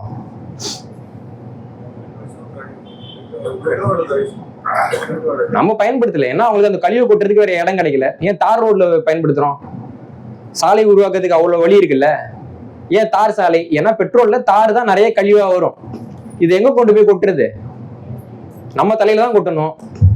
புரியுது இல்லைங்களா? அப்போ இதே மாதிரி அந்த மூலக்கூறும் வருது. ஆனா அந்த மூலக்கூறுகள் கிடைக்குதுன்னா உங்களுக்கு நிறைய கிடைக்கும் இல்லைங்களா? அப்போ நான் என்னால முடியும், மூலக்கூறை நிறைய எடுக்க முடியும். எடுக்கிற மூலக்கூறை நான் எங்கடா விற்கிறதுன்னு யோசிக்கிறப்ப அவர் என்ன கண்டுபிடிக்கிறாருன்னா, இதெல்லாம் மருந்துன்னு பேர் போட்டு வித்தா நல்ல விலைக்கு போகும் அப்படின்னு ராக்ஃபெல்லர் கண்டுபிடிக்கிறார். கண்டுபிடிச்சிட்டு அவரும் நண்பரும் சேர்ந்து என்ன பண்றாங்கன்னா, 1902 ஆண்டுல பொது கல்வி வாரியம், ஜெனரல் எஜுகேஷன் போர்டு அப்படின்றத ஆரம்பிக்கிறார். அவரோட நண்பர் பேரு ஃப்ரெட்ரிக் கேட்ஸ். 1902 ஆண்டுல பொதுக்கல்வி வாரியம் உருவாக்குறாங்க. இந்த பொதுக்கல்வி வாரியத்தினுடைய முதன்மை ஆவணம், அதாவது வந்து அக்கேஷனல் பேப்பர் நம்பர் 1ல ஃப்ரெட்ரிக் கேட்ஸ் வந்துட்டு அவருடைய நோக்கத்தை சொல்றாரு. அங்க ஒரு கல்வி முறையை உருவாக்க போறோம். எதுக்கு உருவாக்க போறோம்? அவர் சொல்றாரு, we shall not try to make these people or any of their children, இந்த மக்களையோ அவங்களுடைய எதிர்காலத்துல வரக்கூடிய வாரிசுகளையோ into philosophers or men of learning of science. We have not rise up from among the authors, editors, poets or men of letters. We shall not search for emperor, artists, painters, musicians, nor lawyers, doctors, preachers, politicians, statesmen, of whom we have an amply supply. The task we set before ourselves is very simple as well as a beautiful one, to train these people as we find them for perfectly ideal life just where they are அப்படின்றாங்க. ரொம்ப எளிமையா சொல்லணும்னா, இந்த மக்களையோ இவங்களோட குழந்தைங்களையோ நம்ம ஒன்றும் வளர்த்து தத்துவஞானி ஆக்க போறது இல்லை, அல்லது அறிவியல் அறிஞர் ஆக்க போறது இல்லை. அல்லது வந்துட்டு இவங்க கிட்ட இருந்து எழுத்தாளரையோ கவிஞரோ அரசியல்வாதியோ நம்ம உருவாக்க போறது இல்லை. ஏன்னா அவங்க எல்லாம் ஏற்கனவே நிறைய கிடக்குறாங்க. நம்ம நோக்கம் என்னன்னா அது ரொம்ப எளிமையானது, அழகானது. இவங்க எங்க இருக்கிறாங்களோ அங்கேயே இருந்துகிட்டு நல்லா வாழ்ந்துக்கன்னு சொல்றதுதான் நம்ம கல்வி முறையோட நோக்கம். ரிட்டன் டாக்குமெண்ட்ல கொடுத்துருக்காங்க. இந்த முறையில தான் அவங்க வந்து எஜுகேஷன் போர்டுன்னு ஒண்ணு வந்து 1902ஆம் ஆண்டுல தொடங்குறாங்க. இந்த வாரியத்தை தொடங்கி அவங்க வச்சுக்கிட்டு இருக்கப்பதான் 1910ஆம் ஆண்டுல பிளக்ஸ்னர் அறிக்கைன்னு ஒரு அழகான அறிக்கை வெளில வருது. அப்போ இந்த பிளக்ஸ்னர் அறிக்கையை எல்லாரும் செயல்படுத்திட்டாங்கன்னா என்ன ஆகும்னா, எல்லா இடத்துலயும் பாத்தீங்கன்னா பணக்காரன் மட்டும்தான் படிக்க முடியும், வசதி இருக்கிறவங்க மட்டும்தான் படிக்க முடியும். அப்படி பணத்துக்காக வசதிக்காக வர்றவன் அறத்தோட செயல்படுவானா? நான் உங்களுக்கு கேள்வி கேட்கிறேன். ஒரு டாக்டர் இருக்கிறாரு, அவர் எம்பிபிஎஸ் வந்து பிரைவேட்ல பண்றாருன்னு வச்சுக்கோங்க, 2 கோடி. எம்டிஏ பிரைவேட்ல பண்றாரு, ஒரு 2 கோடி. தனியா ஒரு மருத்துவமனை கட்டுறாரு, 2 கோடி. அந்த மருத்துவமனைக்கு ஒரு 4-5 ஸ்கேன் மிஷின் வாங்குறாரு, ஒரு 6 கோடி. இவ்வளவு செலவு பண்ணிட்டு உங்களுக்கு சேவை பண்ணுவார்னு நினைக்கிறீங்களா? பண்ண முடியாது. ஏன்னா வர்றப்பே அவன் தலையில அவ்வளவு பெரிய கடன் இருக்கும். அவன் முடிச்சுட்டு 10 வருஷம் ஹவுஸ் சர்ஜன் எல்லாம் இருந்துட்டு வர்றான். வர்றப்பே அவன் செலவு பண்ண வேண்டியது இருக்கு. இந்த கடன் கொடுக்குறவங்க சும்மா கொடுத்துருவான், அவங்களுக்கு கொடுக்க மாட்டாங்க இல்லைங்களா? சொல்லுவாங்க இன்னும் பொண்ணு எடுக்கிறப்போ இன்னொரு டாக்டரா எடுப்பாங்க. ஏன்னா பெண் மருத்துவர்களுக்கு சம்பளம் கொடுக்க கூடாதுன்ற ஒரு நல்ல எண்ணத்துல ஆண் டாக்டர்கள் கல்யாணம் பண்றவ பெண் டாக்டரா பட்டு கல்யாணம் பண்ணிட்டு இருக்காங்க. ரொம்ப முன்னேறிய சமூகம் தமிழ்நாட்டுல வந்து டாக்டர்கள் இல்லைங்களா? அப்படி கல்யாணம் பண்றப்பே கணக்கு பார்த்து கல்யாணம் பண்ற ஒரு நபர்கிட்ட நம்ம கருணை எப்படி எதிர்பார்க்க முடியும்? அப்போ இந்த நிலையை வந்துட்டு இவர் தான் உருவாக்குறாங்க. அப்போ நிர்வாகிட்டு இவர் என்ன பண்றாருன்னா, 1910ஆம் ஆண்டுல இருந்து 1930ஆம் ஆண்டுக்குள்ள $180 மில்லியன் தொகையை நன்கொடையா கொடுக்குறாரு. பல்வேறு கல்வி நிறுவனங்களுக்கு நன்கொடையா கொடுக்குறாரு. இன்றைய தேதியில மதிப்புல பாத்தீங்கன்னா $300 கோடியிலிருந்து $600 கோடி. ரூபாயில சொல்லணும்னா $300 கோடி வச்சுட்டா கூட அது 28,000 கோடி ரூபாய். குறைஞ்சபட்சம் 28,000 கோடி ரூபாய ராக்பெல்லர் கல்வி நிறுவனங்களுக்கு வந்துட்டு நன்கொடையா கொடுத்துட்டு என்ன சொல்றாருன்னா, நான் நன்கொடை தர்றேன், நன்கொடை இலவசம் தான். ஆனா அந்த நன்கொடையை நீங்க வாங்கணும்னு முடிவு பண்ணிட்டீங்கன்னா அங்க இயற்கை மருத்துவமோ அல்லது நியூட்ரிஷனோ அல்லது வாழ்க்கை முறை சார்ந்த படிப்புகளோ இது ஏதாவது இருந்துச்சுன்னா அதெல்லாம் நீக்கிடணும். நீக்கிட்டு நான் நீங்க சொல்லக்கூடிய மருத்துவத்தில் இருக்கக்கூடிய மிக முக்கியமான ஒரு தகுதி என்னன்னா, ஒவ்வொரு நோய்க்கும் ஒரு மாத்திரை, எஃபில் ஃபார் எவ்ரி இல் அப்படிங்கிற முறையின் அடிப்படையில் நீங்க மருத்துவத்தை தொடங்குனீங்கன்னா நான் உங்களுக்கு நிறைய நிதி கொடுப்பேன்னு சொல்றாரு. அதனால தான் ராக்ஃபெல்லர் வந்துட்டு உண்மையாக நவீன மருத்துவத்துறையின் தந்தைன்னு அழைக்கப்படுறாரு. ராக்ஃபெல்லர் உருவாக்கிய ஆண்ட்ரூ கார்னகி முன்மொழிந்த ஒரு முறை தான் இன்னைக்கு உலகம் முழுக்க இருக்கக்கூடிய ஒரு முறையா இருக்கு. இந்த முறையில என்னங்க சிக்கல்? இப்ப ராக்ஃபெல்லர் சொல்லிட்டு போறாரு, அவர் வந்து இவ்வளவு காசு கொடுத்து மக்கள்லாம் நலமா இருக்கணும்னு ஒரு முறையை ஆரம்பிச்சிருக்கிறாரு. நல்ல முன்னாடி எல்லாம் பாத்தீங்கன்னா மருத்துவர் வந்துட்டு ஒரு கூரை வீட்டுல உட்காந்துருப்பாரு. நம்ம வந்துட்டு பார்த்தோம்னா ஒரு தடுக்க எடுத்து போட்டு உட்காரணும். இப்ப நம்ம ஹாஸ்பிட்டலுக்கு போறோம், ஏசி போட்டிருக்காங்க, லைட்டு போட்டிருக்காங்க, நர்ஸ் வந்துட்டு உள்ள வாங்க அப்படின்னு ரொம்ப அன்போட வாங்க வாங்க நாங்க இருக்கோம் அப்படின்னு கூப்பிடுறாங்க. எல்லா ரூம்லயும் ஏசி போட்டிருக்கிறாங்க. நல்லா தானங்க இருக்குது கார்பரேட் மருத்துவம். இதுல என்னங்க குறைஞ்சு போச்சுன்னு உங்களுக்கு ஒரு கேள்வி வரலாம். இதுல சிக்கல் என்ன அப்படின்னா, நம்ம நோய்க்கு மருந்து கொடுக்குறப்போ அதனுடைய முதல் கட்டமே நோய் நாடி, நோய் முதல் நாடி. இப்போ ஒரு நபருக்கு வந்துட்டு சொத்தப்பல் இருக்குன்னு வச்சுக்கோங்களேன். இந்த சொத்தப்பல் விட்டா இருதய நோயா மாறிடும். அப்ப சொத்தப்பல் இருக்க சில பேருக்கு இருதயத்துல சிம்டம்ஸ் வச்சுன்னா சொத்தப்பல் அடைச்சா போதும் ஒரு பொழைச்சிருவாரு. ஆனா சொத்தப்பல் இருக்கிற ஒரு நபர் கிட்ட உங்களுக்கு இருதயத்துல தான் பிரச்சனை, இருதயத்துல அறுவை சிகிச்சை பண்ணணும்னு சொன்னா இருதயத்துல அறுவை சிகிச்சை பண்ணலாம், அதனால பொழைப்பாரா? இல்லைங்களா? அப்ப என்னன்னா ஹாஸ்பிட்டல் பொழைக்கும் இல்லைங்களா? ஒரு பேஷண்ட் வந்துட்டு டாக்டர் வந்துட்டு பாத்து கேட்கிற, டாக்டர் இந்த ஆப்ரேஷனுக்கு அப்புறம் நான் பொழைப்பேனா? அதெல்லாம் தெரியாதுங்க, நான் அப்படிதான் பொழைச்சிக்கிட்டு இருக்கேன் இல்லைங்களா? இதான் உண்மை. ஒரு பெரிய ஒரு மூத்த ஒரு மெடிக்கல் ஜெர்னலிஸ்ட் ஒருத்தவர், அவர் வந்து ஹாஸ்பிட்டல்ல அட்மிட் பண்றாங்க. பண்ணோன்னா டாக்டர் வந்து வேகமா வராரு, வந்து இங்க பாருங்க நான் கண்டுபிடிச்சிட்டேன்னா 6 நாள் தான் நீங்க உயிரோட இருப்பீங்க, அதுக்கு மேல நீங்க இருக்கிறது ரொம்ப கடினம், நீங்க சாகிறதுக்கு முன்னாடி உங்களை அடுத்து உங்களை ஐசியூல அட்மிட் பண்ண போறோம், 6 நாள் உங்களை பாத்துக்க போறோம், நீங்க சாகிறதுக்கு முன்னாடி யார்ட்டையாவது பேசலான்றீங்களா? நான் ஆமாங்கன்றாரு. யார்கிட்ட? உங்க மனைவி கிட்டக்கா, உங்க அம்மா கிட்டக்கா, உங்க குழந்தை கிட்ட? இல்லைங்க, ஒரு நல்ல டாக்டர்கிட்ட பேசலான் இருக்கேன். அப்போ டாக்டருங்க வந்துட்டு சொல்றது அப்படியே வேத வாக்கா எடுக்கணும்னு இல்லை இல்லைங்களா? அப்படி இருக்கிறப்போ இவங்க என்ன பண்றாங்கன்னா, அந்த நோய் முதல் நாடிங்கிற ஒரு விஷயத்த வந்து தூக்கி போட்டுறாங்க. தூக்கி போட்டுட்டு ஒரு நபர் வந்துட்டு வாடிக்கையாளரா பாக்குறது. ஒருத்தர் வராரா, ஒரு சுகர் மாத்திரை வாடிக்கையாளர். அப்ப சுகர் மாத்திரை போட்டு சுகர் குணமாயிட்டுனா அப்படி வாடிக்கையாளரா உங்களுக்கு இருப்பாரு. மாத்திரைன்னா என்னங்க, குணப்படுத்தினாதானங்க மாத்திரை. இப்ப தலைவலி மாத்திரைன்னு ஒண்ணு போடுறேன் நல்லா இருக்கு, அடுத்து போடலைன்னா எனக்கு தலைவலிக்க ஆரம்பிச்சுன்னா என்ன மாத்திரை? பேரு தலைவலி மாத்திரை, மாத்திரை தலைவலி அது பேரு இல்லைங்களா? அப்ப இன்னைக்கு நமக்கு கூடிய மருந்தெல்லாம் எப்படி இருக்கு? அந்த மருந்து போட்டு உங்களுக்கு குணமாவதா யாருக்காவது? அப்படி ஆச்சுன்னா வச்சுக்கோங்களேன், மாத்திரை எல்லாம் பாத்தீங்கன்னா த ஆன்னு போட்டிருப்பாங்க. அரசாங்க ஹாஸ்பிட்டலில் கொடுக்குற மாத்திரைக்கு. எனக்கு வந்து முதல் தடவையில் அதுக்கு அர்த்தம் தெரியாம என்னோட ஆசிரியர்கிட்ட போய் கேட்டேன், பள்ளி ஆசிரியர். அவர் சொன்னாரு, தம்பி இது பேர் தானா அது ஆனா, இந்த மாத்திரை போட்டு தானா ஆனாதான் இருக்குன்றதா போட்டிருக்காங்க, இந்த மாத்திரையில ஒன்றும் ஆகாதுப்பா, கீழே போட்டுரு அப்படின்னாரு. அப்படியாக உங்களுக்கு கடவுள் புண்ணியத்துல குணமாகிடுச்சா உண்டுன்னு வச்சுக்கோங்க, முழு குணம்னு ஒன்றும் ஆகாது. ஒரு நபர் வந்துட்டு ஆப்ரேஷன் பண்ணிடுவாரு, சரியாயிட்டுங்க, நீங்க எதுக்கு 6 மாசத்துக்கு ஒரு செக்அப் வந்துக்குங்க, 1 வருஷத்துக்கு ஒரு அட்மிட் ஆயிக்கங்க, இந்த மாத்திரை போடுங்க, இது சைடு எஃபெக்ட் இது உங்களுக்கு முழு குணமாகி ஒரு நபர் வந்து வெளில வர முடியாது. அப்படி வந்துட்டாருன்னா அது நவீன மருத்துவத்துறையோட தோல்வி ஆயிடும், அந்த பிசினஸ் மாடல் ஃபெயிலியர் ஆயிடுச்சுன்னு அர்த்தம். உங்களுக்கு புரியுது இல்லைங்களா? அப்போ இப்படியாக ஒரு நபரை வாடிக்கையாளராக பார்க்கக்கூடிய ஒரு வர்த்தக முறையை வந்துட்டு ஒரு உருவாக்குனார். அப்புறம் மாணவர்களையும் ஒரு பிரிச்சிட்டாரு. என்னன்னா மாணவர்களை பாத்தீங்கன்னா எல்லாரும் படிச்சு பெரிய ஆளா வேணாம். இப்ப வந்துட்டு ராக்பெல்லர் தான் வந்துட்டு இப்ப இருக்கிற நவீன கல்விக்கூடங்களை வந்து அமெரிக்கால வடிவமைச்சார். இங்க மாடல் எடுத்தாரு, எங்கேயாவது கல்விக்கூடத்துக்கெல்லாம் போய் பார்த்தாருன்னா அதெல்லாம் எடுக்கல. ஃபேக்டரியில அசம்பிளி லைன் வச்சிருப்பாங்கல்ல, இங்க நெட்டு மாற்றம், அடுத்து போல்டு மாற்றம், ஸ்க்ரூ மாற்றம். அதே மாதிரி முதல்ல கணக்கு பாடம், அடுத்து ஆங்கில பாடம், அப்புறம் பிடி பாடம், அப்புறம் இன்டர்வெல் அப்படின்னு அவர் தான் மாத்தினார். அதே மாதிரி தொழிலாளர்களுக்கு வந்து பெல் அடிச்சோன்னா வேலையை விட்டுட்டு போகலாம், பெல் அடிச்சோன்னு திருப்பி வரணும் இல்லை, அதே மாதிரி மணி அடிச்சா சோறு, அதான் உருவாக்குனாரு. அதுக்கடுத்து பாத்தீங்கன்னா கருப்பின தொழிலாளர்கள் வர்றப்ப என்ன பண்ணாருன்னா, வெள்ளையின மக்களுக்கு ஒரு பாடத்திட்டம், கருப்பின மக்களுக்கு ஒரு பாடத்திட்டம். அதுல இந்த கருப்பின மக்களுக்கான பாடத்திட்டத்துல வந்துட்டு சமூக சிந்தனை அப்படின்ற பகுதி இருக்காது, அரசியல்ங்கிற பகுதி இருக்காது. ஏன்னா இதெல்லாம் படிச்சுட்டு அவன் சமூக சிந்தனை அரசியல் தான் யாருக்கு எதிராக போராடுவான், எனக்கு எதிராக தான் போராடும், அப்புறம் எதுக்கு அவனுக்கு அதெல்லாம் சொல்லி கொடுத்துட்டு அதெல்லாம் நீக்கு அப்படின்னு நீக்கினார். இப்படியாக அவருக்கு ஒரு பாடத்திட்டத்தை உருவாக்குனாரு. அந்த பாடத்திட்டத்தில் உருவான மருத்துவ நிறுவனங்கள் தான் இன்னைக்கு உலகம் முழுக்க நமக்கு மருத்துவத்தை சொல்லிட்டு இருக்காங்க. இப்போ இந்த மருத்துவத்தினுடைய விளைவு என்ன அப்படின்னு பாத்தீங்கன்னா, இப்போ நம்முடைய மருத்துவத்திலேயே இந்த நோய் நாடி, நோய் முதல் நாடின்றதுல வந்து இந்த நோய் நாடின்றதுக்கு பேர் வந்து ஆங்கிலத்துல டயக்னிசிஸ், நோய் அறிதல் அப்படின்னு பேர். அதுக்கு அடுத்தது பாத்தீங்கன்னா இந்த நோய் முதல் நாடி அப்படிங்கிறதுக்கு வந்து பேர் வந்து எட்டியாலஜி, அதாவது வந்து நோய்க்கான மூல காரணத்தை கண்டுபிடிக்கிறது. அதுக்கு அடுத்து அது தணிக்கும் வாய் நாடி அப்படின்னா, ஒரு நோய் இருக்கும், சில சமயம் நோயை விட அறிகுறியை தான் நம்மளால தாங்கிக்க முடியாது, முதல்ல அறிகுறியிலேருந்து அதை கொண்டு போகணும். அப்ப அதுக்கு பேர் வந்து பாத்தீங்கன்னா அறிகுறிகளை கட்டுப்படுத்தும் வழியை ஆராய்தல், அதுக்கு வந்து பாத்தீங்கன்னா சிம்டமிக் ரிலீஃப் அப்படின்னு பேரு. அதுக்கடுத்து வாய்ப்பச்சை எல்லாம் குணப்படுத்துறது, அதுக்கு பேர் தான் கியூர் அப்படின்னு பேர். இந்த ஒரு குரல்லையே முழு அந்த விஷயம் இருக்கு இல்லைங்களா? இதுல அந்த நோய் நாடி அப்படின்றதான் மிக மிக முக்கியமான ஒரு விஷயம். முதல்ல அது என்ன நோயின்னு நம்ம தெரிஞ்சுக்கணும். என்ன நோயின்னு தெரிஞ்சு தானே நீங்க வைத்தியம் பார்க்க போவீங்க. இப்பெல்லாம் பாக்குறோம் இல்லைங்களா, வலது பக்கத்துல அடிபட்டது இடது பக்கத்துல ஆபரேஷன் பண்ணிட்டாங்க. ஒரு பொண்ணு, ஒரு விளையாட்டு வீராங்கனைக்கு வந்து தவறான ஆபரேஷன்ல கை எடுத்துட்டாங்க, தவறான ஆபரேஷன்ல கால் எடுத்துட்டாங்க, வந்துகிட்டே இருக்கு. அப்ப எங்க தவறு நடக்குது? நோய் அறிதல், நோய் நாடி பாடத்திலேயே நம்ம தப்பு விட்டுறோம்.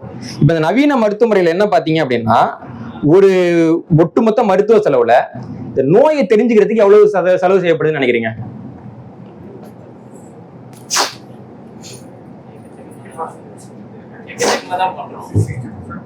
எவ்வளவு இருக்கும்?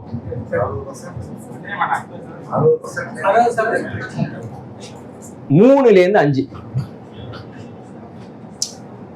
உங்களுக்கு 1 கோடி ரூபாய் செலவு பண்ணணும் அப்படின்றத காரணம் நோய் தானே. இந்த நோய் வந்தா 1 கோடி ரூபாய் செலவு பண்றோம்ல. ஆனா அதை தெரிஞ்சுக்கிறதுக்கு நடக்கிற ஆய்வுகளை நம்ம வந்து 2வது ஆய்வுக்கே போறது இல்லை. ஒரு ஸ்கேனு, ஒரு எம்ஐஆர் அல்லது ஒரு டாக்டர் சொன்னோன்னா அவர் சொல்லிட்டார்ல, உடனே அவர் டாக்டர் சொல்லிட்டாரு போய் படுத்துரு. அப்ப நம்ம எங்க தோக்குறோம்னா, முதல்ல இந்த நோய் நாடி அப்படிங்கிற இடத்துலயே நம்ம தோத்துறோம். அப்போ நம்ம அந்த 3% செலவுல ஒருத்தன் சொன்னான் இல்லைங்களா, அவன் தான் உங்களை குடியில தள்ளினவன். அதான் உண்மை. அப்ப நோய் நாடியிலே கோட்டை விட்டோம்னா எப்படி நம்ம உருப்பிடுறது? நீங்க லட்சக்கணக்கில் உடம்புக்கு செலவு பண்றோம் இல்லைங்களா, இந்த நோய் தான் எனக்கு இருக்குன்னு உறுதி பண்றதுக்கு நம்ம எவ்வளவு செலவு பண்றோம்? அப்போ நீங்க போறப்போ இந்த நோய் தான் உங்களுக்கு சொல்றதுக்கு அதிகமா காசு கொடுக்க மாட்டாங்க, அதை சொல்லிடுவாங்க. ஏன்னா அதுக்கப்புறம் தானே நீங்க வந்து கஷ்டப்படுற மாறுறீங்க இல்லைங்களா, சொல்லி மஞ்சள் தண்ணி தெளிச்சு அனுப்பிடுவாங்க. இது வந்து நவீன மருத்துவத்துல கூடிய ஒரு பெரிய பிரச்சனை. இது போக பாத்தீங்கன்னா, இந்த மருந்து எப்படி உருவாகுது அப்படின்றது ஒரு பெரிய கதை இருக்கு. ஒரு மருந்து வந்து பாத்தீங்கன்னா ஒரு மூலக்கூறா தான் எடுப்பாங்க. ஒவ்வொரு ஆண்டுக்கு வந்துட்டு ஒரு 20,000 30,000 மூலக்கூறு எடுக்கிறாங்கன்னு வச்சுக்கோங்களேன். அந்த 20,000 30,000 மூலக்கூறுல அதை வந்துட்டு ஆய்வகத்திலேயே ஆய்வு பண்ணி இது மருந்தா மாறுமான்னு அவங்க எடுக்கிறப்ப பாத்தீங்கன்னா ஒரு 15-20 மூலக்கூறு தான் மருந்தா மாறும் அப்படின்னு அனுப்புவாங்க. அந்த 15-20 மூலக்கூறுல முதல்ல விலங்கு வழி ஆய்வுன்னு ஒண்ணு நடக்கும். விலங்கு வழி ஆய்வுன்னா ஒண்ணும் கிடையாது, இந்த எலி மேலெல்லாம் ஆய்வு பண்ணுவாங்க இல்லைங்களா, அதான் விலங்கு வழி ஆய்வுன்றது. முதல்ல பாத்தீங்கன்னா ஒரு மருந்தை வந்துட்டு ஒரு எலிக்கு கொடுத்து எவ்வளவு கொடுத்தா சாவுதுன்னு பார்ப்பாங்க. அதுக்கு பேர் லீதல் டோஸ், எல்டி அப்படின்னு சொல்லுவாங்க. அதுக்கு அடுத்தது இந்த லீதல் டோஸ்ல 50%. ஒன்று விஷம் தான், 2 கிராம் கொடுத்தா எலி செத்துடுதுன்னா 1 கிராம் கொடுத்தா அந்த எலி சாகாது. அதுக்கு பேரு LD50 பேர். அதை கண்டுபிடிப்பாங்க. இதை கண்டுபிடிக்கிறதுக்காகவே 100கணக்கான எலி செத்து போயிடும். அதுக்கு பின்னாடி எஃபெக்டிவ் டோஸ்பாங்க. என்னன்னா, இந்த எலிக்கு ஒரு பிரச்சனை இருக்கு, நான் மருந்து கொடுக்குறேன், எந்த டோஸ் கொடுத்தா அது சரியா போகுது, 1 கிராம் மருந்துல சரியா போகுது, அப்ப அது 50% எடுத்துக்கு 1/2 கிராம் மருந்து. இதுக்கு பேர் வந்து எஃபெக்டிவ் டோஸ், ED அப்படின்னு பேர். இது ரெண்டையும் கண்டுபிடிச்சு அந்த மருந்து எவ்வளவு கொடுத்தா சாவாங்க சாக மாட்டாங்க ஒரு கணக்கு எடுத்துப்பாங்க. அதுக்கு பின்னாடி இதுக்கு வந்து ப்ரீ கிளினிக்கல் ட்ரையல் அப்படின்னு பேர். அதுக்கப்புறம் கிளினிக்கல் ட்ரையல்னு ஒன்று ஆரம்பிச்சு ஒரு 10 பேரோ 100 பேரோ எடுத்துப்பாங்க. இந்த மொதல் ட்ரையலுக்கு எடுத்துக்கிறது ஃபேஸ் 1ன்னு சொல்லுவாங்க. இதுக்கு எடுக்கக்கூடிய நபர்கள் வந்து ஆரோக்கியமான நபர்களாக இருக்கணும். ஏன்னா ஏற்கனவே நோய் இருக்கக்கூடிய நபருக்கு கொடுத்து சோதனை பண்ணோம்னா அது எந்த மாதிரி இருக்குன்னு தெரியாது. ஏன்னா இப்ப மருந்து வேலை பார்க்குதானே அவங்க பார்க்கல, மருந்து மனுஷ உடம்புக்கு எடுக்குதான்னு தான் பாக்குறாங்க. அப்போ சாதாரணமா இருக்கக்கூடிய நபர்கள், ஆரோக்கியமான நபர்கள் தான் தேர்ந்தெடுப்பாங்க.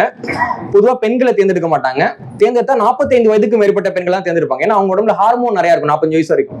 அப்ப ஹார்மோன் இல்லாத நபர்களாக தேர்ந்தெடுக்கணும். அப்ப இதுக்கு வந்து ஆரோக்கியமான நபர்களை தேர்ந்தெடுத்து அவங்க உடம்புல முதல்ல வந்துட்டு இதை வச்சு ஆய்வு பண்ணுவாங்க.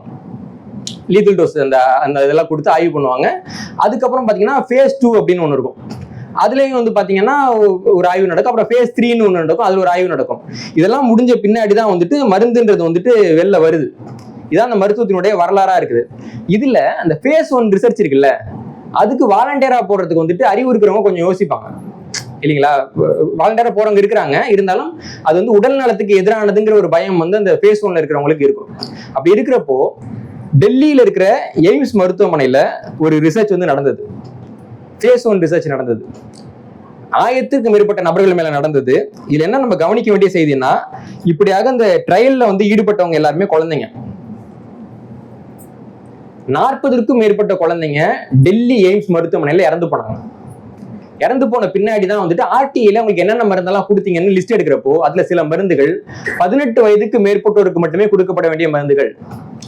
அப்போ நாடாளுமன்றத்துல இது பெரிய சிக்கலா மாறிச்சு. எய்ம்ஸ்ன்றது ஒரு அரசு மருத்துவமனை.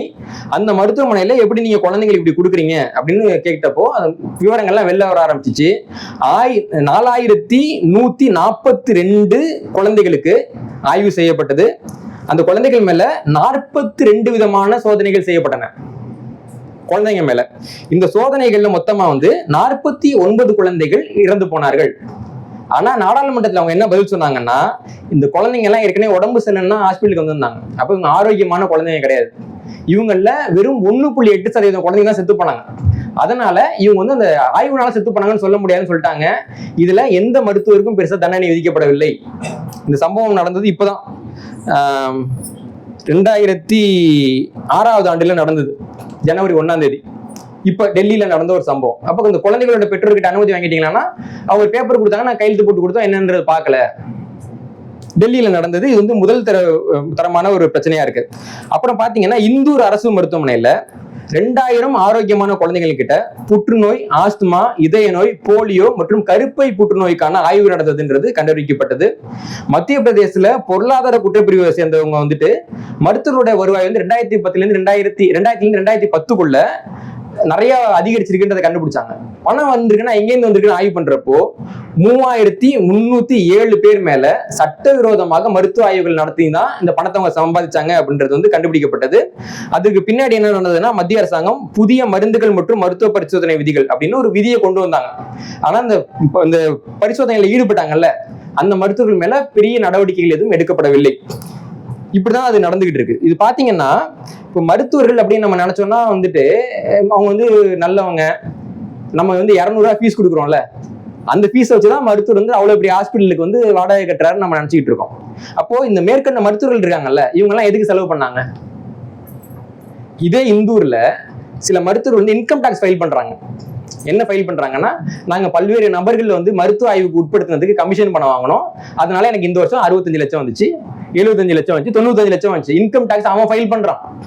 இந்த 65 லட்சம், 75 லட்சம், 90 லட்சம் எல்லாம் எங்கேருந்து வருது? இப்படி மருத்துவ பரிசோதனைக்கு உட்படுத்தப்பட்ட மக்கள் இருக்காங்கல்ல, அவங்ககிட்ட ஒரு கருத்து கணிப்பு நடத்துறாங்க. அதுல வந்து 100 பேர்ட்ட கேட்கறாங்க, நீங்க மருத்துவ பரிசோதனைக்கு போறதுக்கு என்ன காரணம்னு. 97 பேர் ஒரே காரணத்தாங்க சொன்னாங்க. என்ன காரணமா இருக்குன்னு நினைக்கிறீங்க? டாக்டர் சொன்னாரு. 97 பேர். அப்போ மருத்துவர்கள் வந்து என்னத்தை விற்கிறாங்க? சுகாதாரத்தை நம்பிக்கை விற்கிறாங்களா, மருந்தை நமக்கு விற்கிறாங்களான்னா கிடையாது. மருத்துவர்கள் நம்பிக்கையை விற்கிறார்கள் தான் உண்மை. இந்த மருத்துவர்கள் எதுக்கெல்லாம் விளம்பரம் பண்ணியிருக்காங்கன்னு அவங்களுக்கு ஒரு பட்டியல் சொல்றேன் பாருங்க. 1930 ஆண்டுலேருந்து 1950 ஆண்டு வரைக்கும் சிகரெட் வந்து பிடிக்கிற பழக்கம் அதிகரிச்சப்போ சில பேரை பத்தி எழுதுறாங்க, சிகரெட் பிடிச்சா ஆள் இறந்து போயிடுவாங்கன்னு எழுதுறாங்க. ஒரு குறிப்பிட்ட நிறுவனம் மால்புரோ சிகரெட்னு பேர். அந்த நிறுவனத்துல வந்து பாத்தீங்கன்னா கௌபாய் மாதிரி சில பேர் உட்காந்துட்டு சிகரெட் பிடிப்பாங்க. அவங்க தான் அவங்களோட மாடல்.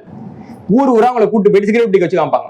ரஜினிகாந்த் பிடிக்கிற ஸ்டைலா போட்டு பிடிச்சி காமிப்பாங்க. அவங்கள பார்த்து 4 தற்கொலைங்க சிகரெட் பிடிக்க ஆரம்பிங்க. அப்படிதான் நான் இந்த ஊர்ல எல்லாமே நாசமா போனானுங்க. அதே தான் அமெரிக்காலையும். அப்படி பிடிக்க வைக்கிறப்போ ஒரு கட்டத்துல என்ன கவனிக்கிறாங்கன்னா, இப்படி மாடலா பயன்படுத்தினாங்கல்ல, இவங்க எல்லாரும் ஒருவர் பின் ஒருவராக கேன்சர் வந்து செத்து போறாங்க. மால்புரோ கௌபாய்ஸ் வந்து கேன்சர் வந்து செத்து போறாங்க. புகையிலை நிறுவனத்தை நடத்தக்கூடிய நபர்கள், வேலை பார்க்கக்கூடிய நபர்கள் கேன்சர் வந்து செத்து போறாங்க. இப்போ ஊடகங்கள் என்ன பண்ணுதுன்னா, புகையிலை பிடிச்சா கேன்சர் வந்துரும்னு எழுதுது. அப்பதான் மக்கள் கிட்ட வந்துட்டு ஒரு விழிப்புணர்வு வருது. அந்த காலகட்டத்தில் 1930 50 வரைக்கும் டாக்டர்கள் சிகரெட் விளம்பரங்கள்ல வர்றாங்க. இந்த சிகரெட் பிடிச்சா ரொம்ப நல்லது.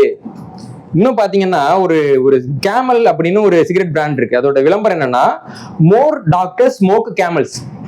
அதிகமான டாக்டர்கள் பிடிக்கும் புகை நம்ம புகை தான், நீயும் ஊடு அப்படின்னு விளம்பரம் பண்ணா.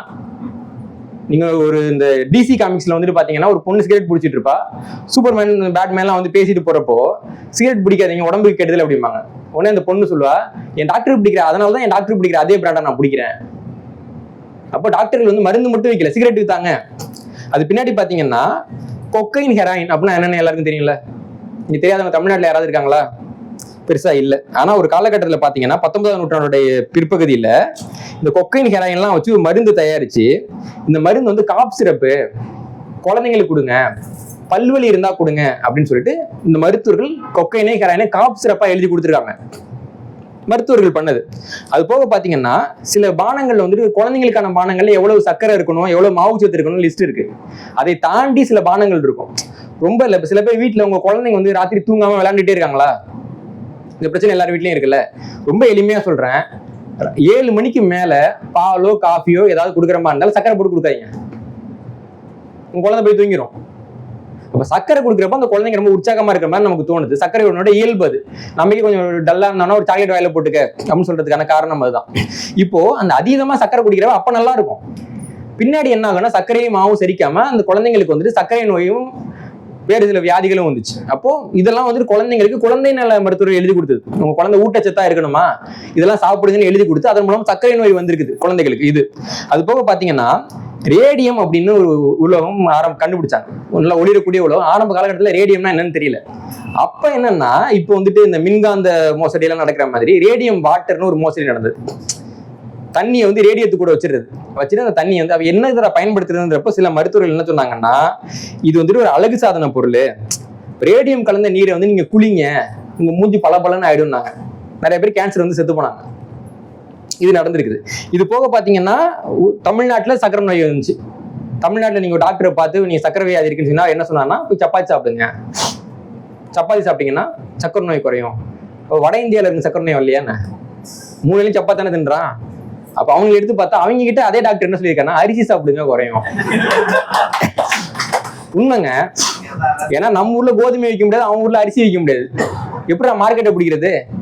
ஒருத்தன் வருவான் நம்மளை நம்பி, நல்ல தங்கமான பையன், சொன்னா வாங்கி சாப்பிட்டுருவான். நடந்திருக்கு. இது போக வந்து பாத்தீங்கன்னா தமிழ்நாட்டுல வந்து எங்க குடும்பத்துல வந்து நல்லெண்ணெய் பயன்படுத்துவோம், என் மனைவி குடும்பத்துல கடல் எண்ணெய் பயன்படுத்துவோம். இப்ப 2 குடும்பத்திலையும் பாமாயில் பயன்படுத்திட்டு இருக்காங்க. பாமாயில்ல யாரு வந்து சொல்லி நம்ம மாத்துறோம்? யாராவது கொண்டு வந்து நல்லெண்ணெயை விட பாமாயில் நல்லதானா? நல்லதுதான். யார் சொன்னாங்க? டாக்டர் சொன்னாரு. செரிமான பிரச்சனைக்கு யாராவது வந்தா நீங்க வந்து நல்லெண்ணெய் நிறைய போடாதீங்க, டென்சிட்டி ரொம்ப அதிகமா இருக்கு, நீங்க பாமாயில் சாப்பிடுங்க, எனக்கே ஒரு டாக்டர் சொல்லியிருக்கிறார். இப்படியாக டாக்டர்கள் வந்து மருந்துகளை மட்டும்தான் விற்கிறார்கள் நம்ம நினைக்கக்கூடாது.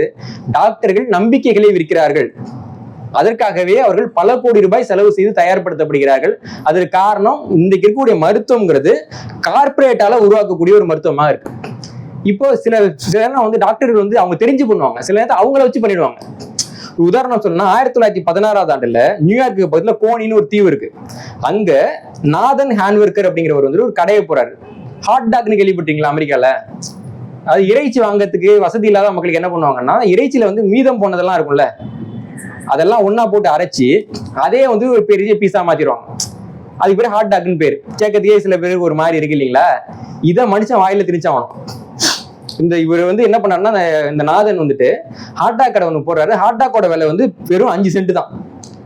ரொம்ப மலிவு. ஆனா மக்கள் வாங்கி சாப்பிட்றதுக்கு யோசிக்கிறாங்க. 5 சென்ட்டுக்கு ஒரு உணவுப் பொருளை விற்க முடியுமா, அதுவும் அசைவத்தை வேற விற்கிறேன்றாங்க, இது நல்லா இருக்குமா அப்படின்னு யோசிக்கிறப்போ அவர் என்ன யோசிக்கிறாருன்னா, சரி மக்கள் ரொம்ப பயப்படுறாங்கன்னு சொல்லிட்டு அதுக்கு பக்கத்திலேயே வந்து ஒரு ஹாஸ்பிட்டல் இருக்கு. அந்த ஹாஸ்பிட்டல் இருக்கக்கூடிய டாக்டர் ட்ரெஸ், நர்ஸ் ட்ரெஸ் எல்லாம் வாங்கி கொஞ்சம் துணை நடிகர்லாம் கூப்பிட்டு இதெல்லாம் போட்டு வந்து என் கடையில் உட்காந்து சாப்பிடுன்றாரு. மக்கள் அந்த பக்கம் போறாங்க. ஒரு டாக்டர் ஸ்டெதோஸ்கோப்ல வந்து ஹாட் டாக் சாப்பிட்டு இருக்காரு.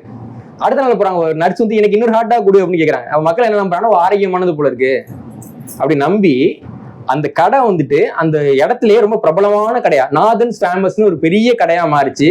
இவ்வளவு பேர் சாப்பிடுறாங்களே. அதுக்கப்புறம் என்னாச்சுன்னா உண்மையான டாக்டர் நர்ஸ் வந்து சாப்பிட ஆரம்பிச்சாங்க. இப்படியாக இந்த மருத்துவர்கள் மேல வைக்கக்கூடிய அந்த நம்பிக்கை இருக்குல்ல, அதீத நம்பிக்கை, மூடத்தனமான நம்பிக்கை, அடிப்படை இல்லாத நம்பிக்கை, வரலாற்று அறிவு இல்லாத நம்பிக்கை, இந்த நம்பிக்கை மனிதர்களுக்கு ஒரு மாபெரும் தீங்கை அழைச்சிக்கிட்டு இருக்கு. இதனாலதான் நம்ம வந்து நவீன மருத்துவத்தை வந்துட்டு கொஞ்சம் கவனமா பார்க்க வேண்டியது இருக்கு. இப்ப நவீன மருத்துவத்துல இப்போ நம்ம ஊர்ல ஒரு மருந்து இருக்குன்னு வச்சுக்கோங்களேன், அது எப்படி மருந்தா மாறுது? நம்ம இந்த சின்கோனா மரத்தோட கதையை பார்த்தோம்ல, எவனோ ஒருத்தவன் அது என்ன இலை எடுத்து கடிச்சு பார்த்தான்னா அந்த இலையை பத்தி நம்ம தெரிஞ்சுக்க முடியும். அப்போ நம்ம வந்து இன்னைக்கு வந்து அரளி விதை விஷம்னு எப்படி கண்டுபிடிக்கிறோம்? எவனோ ஒருத்தன் செத்துருக்கான்ல, அவன் முன்னோர்கள் எவனோ ஒருத்தவன் அரளியை கடிச்சு பார்த்து செத்து, அது வந்து விஷம்னு நம்ம கண்டுபிடிச்சிட்டோம். அதுக்கு பின்னாடி ஒரு மருந்துக்கு அளவு சொல்றோம்ல, தம்பி இந்த மருந்து இவ்வளவு அளவு தான் சாப்பிடணும், நிறைய சாப்பிட்டா பிடிச்சிக்கும், குறைச்சா சாப்பிட்டா வேலை பார்க்காது, இந்த அளவு நிர்ணயிக்கிறோம்ல. இந்த அளவு நிர்ணயிக்கிறதுக்கு 1000 பேர் கிட்ட பரிசோதனை பண்ணணும். நம்ம ஊர்ல ஒரு பழமொழி வச்சிருப்பாங்க, 1000 பேரை கொண்டா அற வைத்தியன்னு சொல்லிட்டு. அது 1000 பேரை கொண்டா அற வைத்தியங்கிறது. ஆனாலும் கூட ஒரு மருத்துவருக்கு வந்து கல்வி கிடைக்குதுன்னா அது வந்து 50 ஆண்டுகால அறிவுல 100 ஆண்டுகால அறிவுல கிடைக்குது. இவங்க வேதியியல்ல ஒரு மூலக்கூறை கண்டுபிடிக்கிறாங்க, அடுத்த 20 வருஷத்துல மருந்துன்னு வந்துருதுங்க. அப்ப 20 வருஷத்துக்குள்ள அவங்க பண்றதுதான் ஒட்டுமொத்த ரிசர்ச் இல்லைங்களா? இப்ப சில மருந்து இருக்கு, அது வந்து அடுத்த தலைமுறைக்கு விளைவை ஏற்படுத்துன்னு வச்சுக்கோங்களேன். அடுத்த தலைமுறைனா 30 வருஷம். இப்ப இது விளைவை ஏற்படுத்தா இல்லையா நம்மள கண்டுபிடிக்க முடியுமா? முடியாது. ஒரு மூலக்கூறை மருந்தா மாத்துறதுக்கு எவ்வளவு செலவாகும்னு நினைக்கிறீங்க?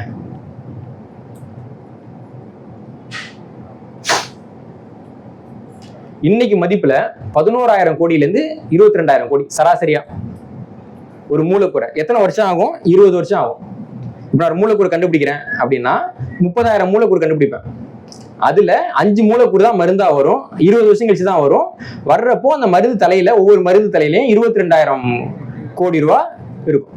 இப்ப அது போக நான் 30,000 மூலக்கூறை வச்சு ஆய்வு பண்ணல, அதுல நஷ்டமாச்சு இல்ல, அந்த காசு எங்க போகும்? அதுவும் இந்த மருந்து மேலதான் வரும். இதுக்கு பின்னாடி இந்த மூலக்கூறை நான் கண்டுபிடிச்சிட்டேன், கவர்மெண்ட் கிட்ட நான் அப்ளை பண்ணி பேட்டன் எல்லாம் வாங்கணும்ல, அப்பதானே விற்க விடுவாங்க. அப்ப அந்த செலவு எங்க போகும்? இப்ப இந்த மருந்தை நான் கண்டுபிடிச்சிட்டேன், கண்டுபிடிச்ச மருந்தை ஒரு டாக்டர்கிட்ட கொடுத்தா சும்மா கொண்டு போய் கொடுத்துருவாரா? டாக்டர் எவ்வளவு நல்லவரும் இவ்வளவு நேரம் பார்த்தோம்ல இல்லைங்களா? ஒரு ஸ்டடியில சொல்றாங்க, இந்த மருந்து உருவாகுறப்பயே வந்து பாத்தீங்கன்னா அந்த அந்த பெருநிறுவனங்கள் தான் அந்த மருத்துவத்துறை ஆய்வுல இருக்க டாக்டர்கள்ட்ட இருந்தே பணம் கொடுக்குதுன்னு நிறைய ரிசர்ச் இருக்கு. அப்படி இருக்கிறப்போ ஒரு டாக்டர்கிட்ட போய் மருந்து கொடுத்து இந்த மருந்து இருக்குங்க, இதை கொடுத்தா உங்களுக்கு குணமாயிடுன்னு சொன்னா முதல் வேலையா அந்த டாக்டர் வந்து மருந்து அழிச்சிருவாரு. ஏன்னா அவருக்கு வேலை இல்லாம போயிடும். யோசிச்சு பாருங்க, ஒரு சுகர் பேஷண்ட் வர்றாங்க, ஒரு மாத்திரையை வாயில போடுறாங்க, நாளைல இருந்து குணமாயிட்டு டாக்டர் எங்க போவாரு?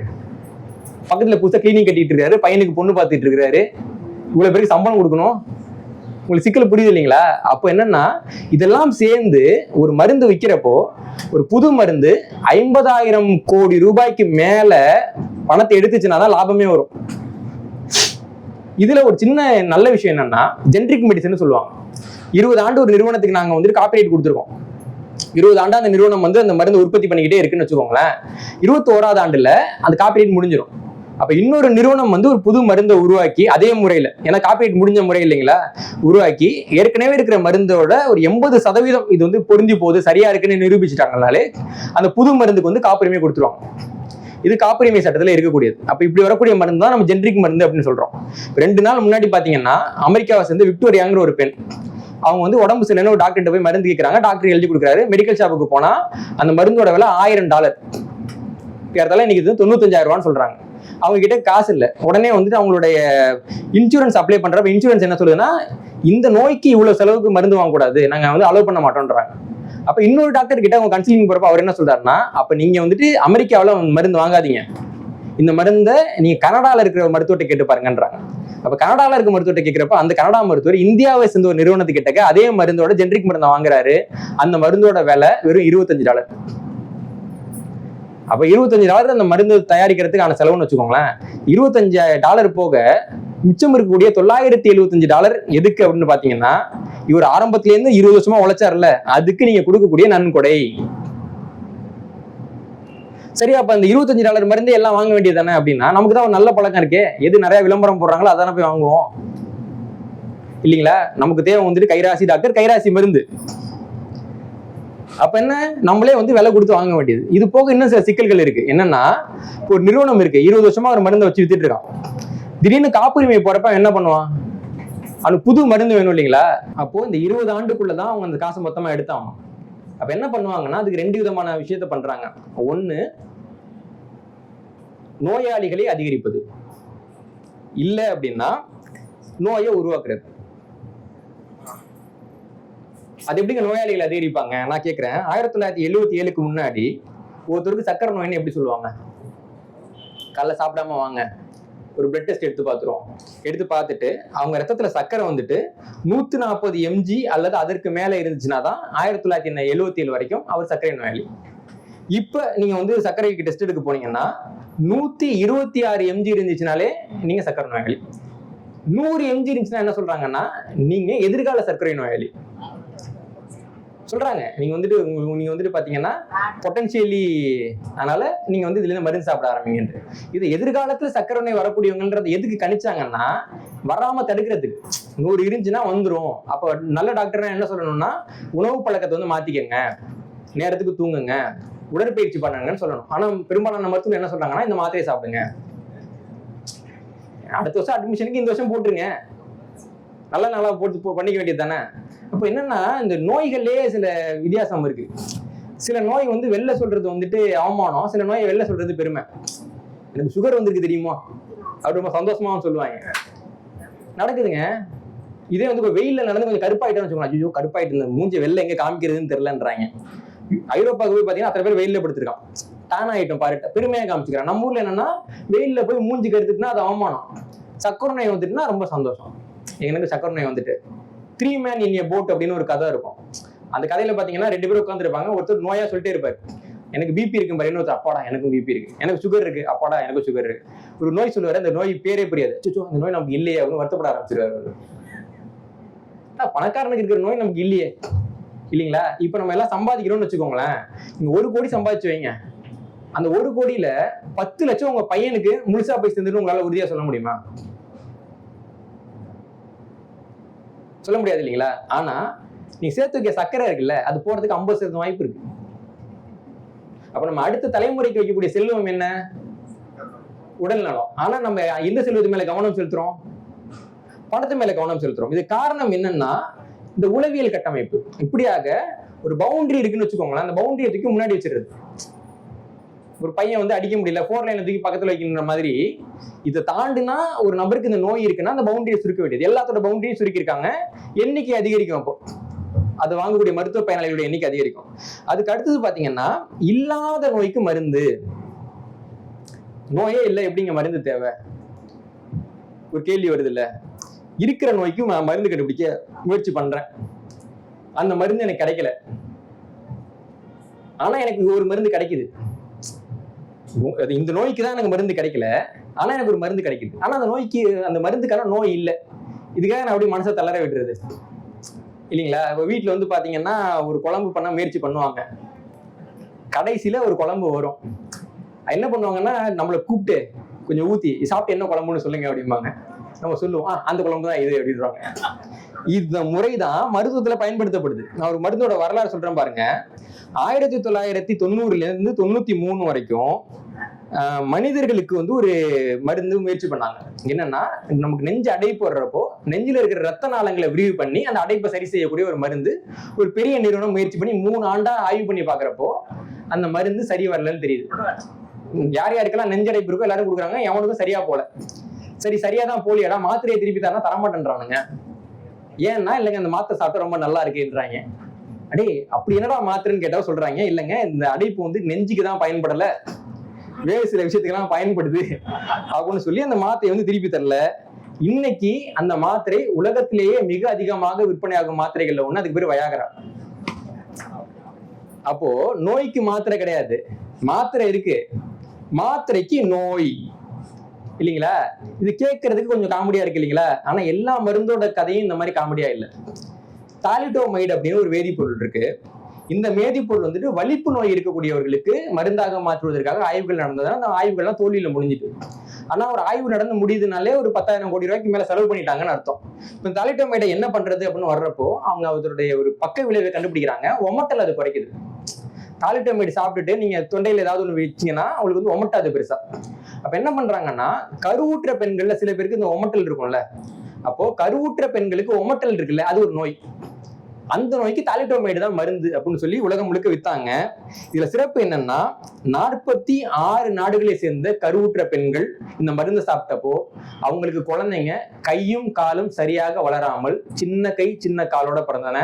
அப்படி பிறந்த 5000 குழந்தைகள்ல 2000 குழந்தைகள் தங்கள் முதல் பிறந்த நாளை கொண்டாடவில்லை.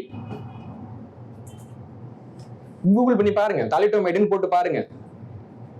ஒரு புது நோய்க்கு புது மருந்து. இது போக இன்னைக்கு என்னன்னா, மனிதர்களுக்கு வந்து ஒரு குணம் இருக்கும்ல, எல்லாருக்கும் ஒரு குணம் இருக்கும். சில பேர் கோவக்காரங்களா இருப்பாங்க, சில பேர் மகிழ்ச்சியானவங்களா இருப்பாங்க, சில பேர் எல்லாத்தையும் சிரிச்சுக்கிட்டே இருப்பான், சில பேர் எல்லாத்தையும் கோவப்பட்டுட்டே இருப்பான். இது குணம். இப்ப என்ன பண்ணிட்டாங்கன்னா, அந்த குணத்துக்கெல்லாம் ஒரு பேர் வச்சிடுறாங்க. இப்ப நம்ம காலகட்டத்துல ஒரு பையன் வந்து யார்ட்டையும் பேசாம அமைதியா உட்கார்ந்துருந்தானா அவன் என்னன்னு சொல்லுவான்? சாதுவா இருக்கான், நல்ல பையன், கூச்ச சுபாவம், இப்படி சொல்லுவோம் இல்லைங்களா? இன்னைக்கு அதுக்கு பேர் வந்துட்டு சோசியல் ஆன்சைட்டி டிசார்டர். ஆமாங்க, என் பையன் வந்து கூச்சமா இருக்கான்னு டாக்டர் கூட்டு போனீங்கன்னா அதுக்கு மாத்திரை கொடுப்பாரு. சோசியல் ஆன்சைட்டி டிசார்டர் இருக்கு, இந்த மாத்திரை சாப்பிட்டீங்கன்னா மாத்திரை தீர்ந்து போகும் இல்லைங்களா? நான் என்ன கேட்கிறேன், எல்லா பையனும் ஏன்டா அப்படி இருக்கணும்?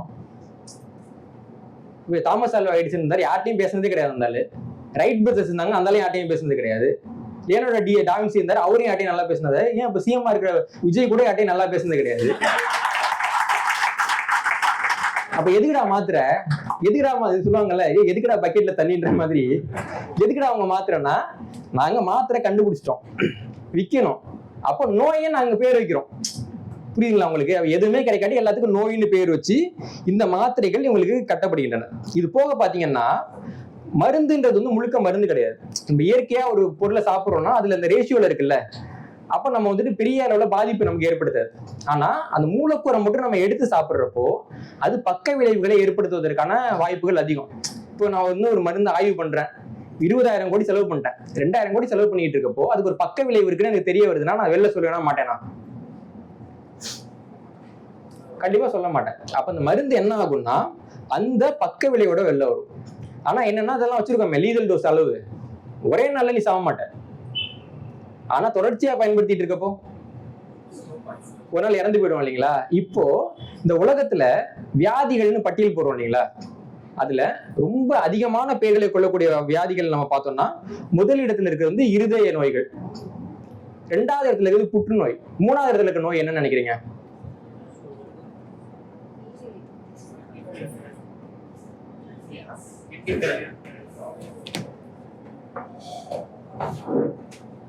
மூணாவது இடத்துல இருக்க நோய்க்கு பேரு wrong medicine and side effect. நான் சொல்லலைங்க, அமெரிக்காவில் ஃபார்மகோ விஜிலன்ஸ் சங்கம்னு ஒன்று இருக்கு, American society of pharmacovigilance, AASP அப்படின்னு சொல்லுவாங்க. அவங்க டேட்டாவில் அவங்க கொடுத்துருக்குறாங்க, அமெரிக்காவில் அதிக மரணங்களை ஏற்படுத்திய காரணங்கள்னு பாக்குறப்போ முதல் இடத்துல இருக்கிறது இருதய நோய், 2வது இடத்துல இருக்கிறது வந்துட்டு புற்றுநோய், 3வது இடத்துல இருக்கிறது வந்துட்டு இந்த மாதிரி மருந்துகளுடைய தவறான பயன்பாடு மற்றும் பக்க விளைவு, 4வது இடத்துல தான் வந்து பாத்தீங்கன்னா அந்த பக்கவாதம் மாதிரியான மற்ற காரணிகள்லாம் 4வது 5வது இடத்துல தள்ளி இருக்கிறாங்க. ஒரு 5 ஆண்டுக்கு முன்னாடி பாத்தீங்கன்னா இது 6வது இடத்துல இருந்த காரணம், அப்புறம் 5வது இடத்துக்கு வந்தது, 4வது இடத்துக்கு வந்தது, இன்னைக்கு 3வது இடத்துக்கு வந்திருக்கு. எதிர்காலத்துல இந்த உலகத்தில் அதிகமான இறப்புகளை வந்து உருவாக்க போறது நோய்கள் கிடையாது, மருந்துகள். இன்னைக்கு அதான் உண்மை. ஏன்னா இன்னைக்கு மருந்துன்றது உங்களுக்கு நோயை குணப்படுத்தணும்னே நான் உருவாக்கலையே, இப்ப சைட் எஃபெக்ட்ல குணமானதான் உண்டு நீங்கெல்லாம், தான் உண்மை இல்லைங்களா? அப்ப நான் மருந்தை உருவாக்குறப்ப வியாபாரம் பண்ணணும் அப்படின்னு உருவாக்குறேன் அப்படின்னா அது எப்படி வந்து உங்களுக்கு வந்து சரியான ஒரு பலனை கொடுக்கும்? இப்ப அரசாங்கம் தானங்க அந்த ஒரு மருந்தை கட்டுப்படுத்தணும். ஆனா வந்து பாத்தீங்கன்னா ஒரு புத்தகம் வந்து சொல்லுது, மருத்துவ அரசியல்ங்கிற நூல். அதுல என்ன சொல்றாங்கன்னா, இந்த கிளினிக்கல் ட்ரையல் நடத்துவாங்கல்ல, அதுல 90% கிளினிக்கல் ட்ரையல் வந்து மருந்து நிறுவனங்களால் கட்டுப்படுத்தப்படுகின்றன. ட்ரையல்களுக்கான நெறிமுறைகளை வகுக்கிறவங்க, ரூல்ஸ் போடுவாங்கல்ல, அதுல 50% நிபுணர்கள் மருந்து நிறுவனம் ஊதியம் பெறக்கூடியவர்களாக இருக்கிறார்கள். மருத்துவ கல்வித்துறையில் பணியாற்றும் 70% மருத்துவர்கள் மருந்து நிறுவனங்களுடன் தொடர்புடன் இருக்கிறார்கள் அப்படின்னு சொல்றாங்க. இன்னைக்கு இருக்க டேட்டா. அப்போ இந்த மருந்துன்ற ஒரு துறை இருக்கு இல்லைங்களா, அரசாங்கம் ஓரமா கை கட்டி நின்று பார்த்துக்கிட்டு இருக்கு. இப்படி இருந்துச்சுன்னா இது எப்படி இந்த உருப்படுன்னு சொல்லுங்க. இப்போ நம்ம ஒரு கேள்வி கேட்கிறோம், ஒரு ஒரு மருந்து நீங்க உருவாக்குறீங்க, அந்த மருந்துல ஒரு நஞ்சு இருக்குன்னு கண்டுபிடிச்சாங்கன்னு வச்சுக்கோங்களேன். அப்ப அந்த மருத்துவத்துறை விட்டு வெளில போகணும்ல, அது எவ்வளவு வேகமா வெளில போகும்னு நினைக்கிறீங்க?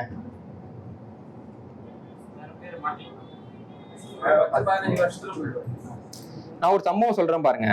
1998 வருஷம் ஹரியானா மாநிலத்துல 2 மாதம் முதல் 6 வயது இருக்கக்கூடிய 33 குழந்தைங்க திடீர்னு லிவர் ஃபெயிலியரா இறந்து போறாங்க. நடக்கிறப்போ அந்த மாநில அரசாங்கம் என்ன பண்ணுதுன்னா, என்ன ஆச்சு இவங்களுக்குன்னு ஆய்வு பண்றப்போ அவங்களுக்கு எல்லாம் சின்ன உடல்நல குறைபாடு, லேசான ஜுரம், வயிற்றுப்போக்கு இருந்துச்சுன்னு கண்டுபிடிக்கிறாங்க.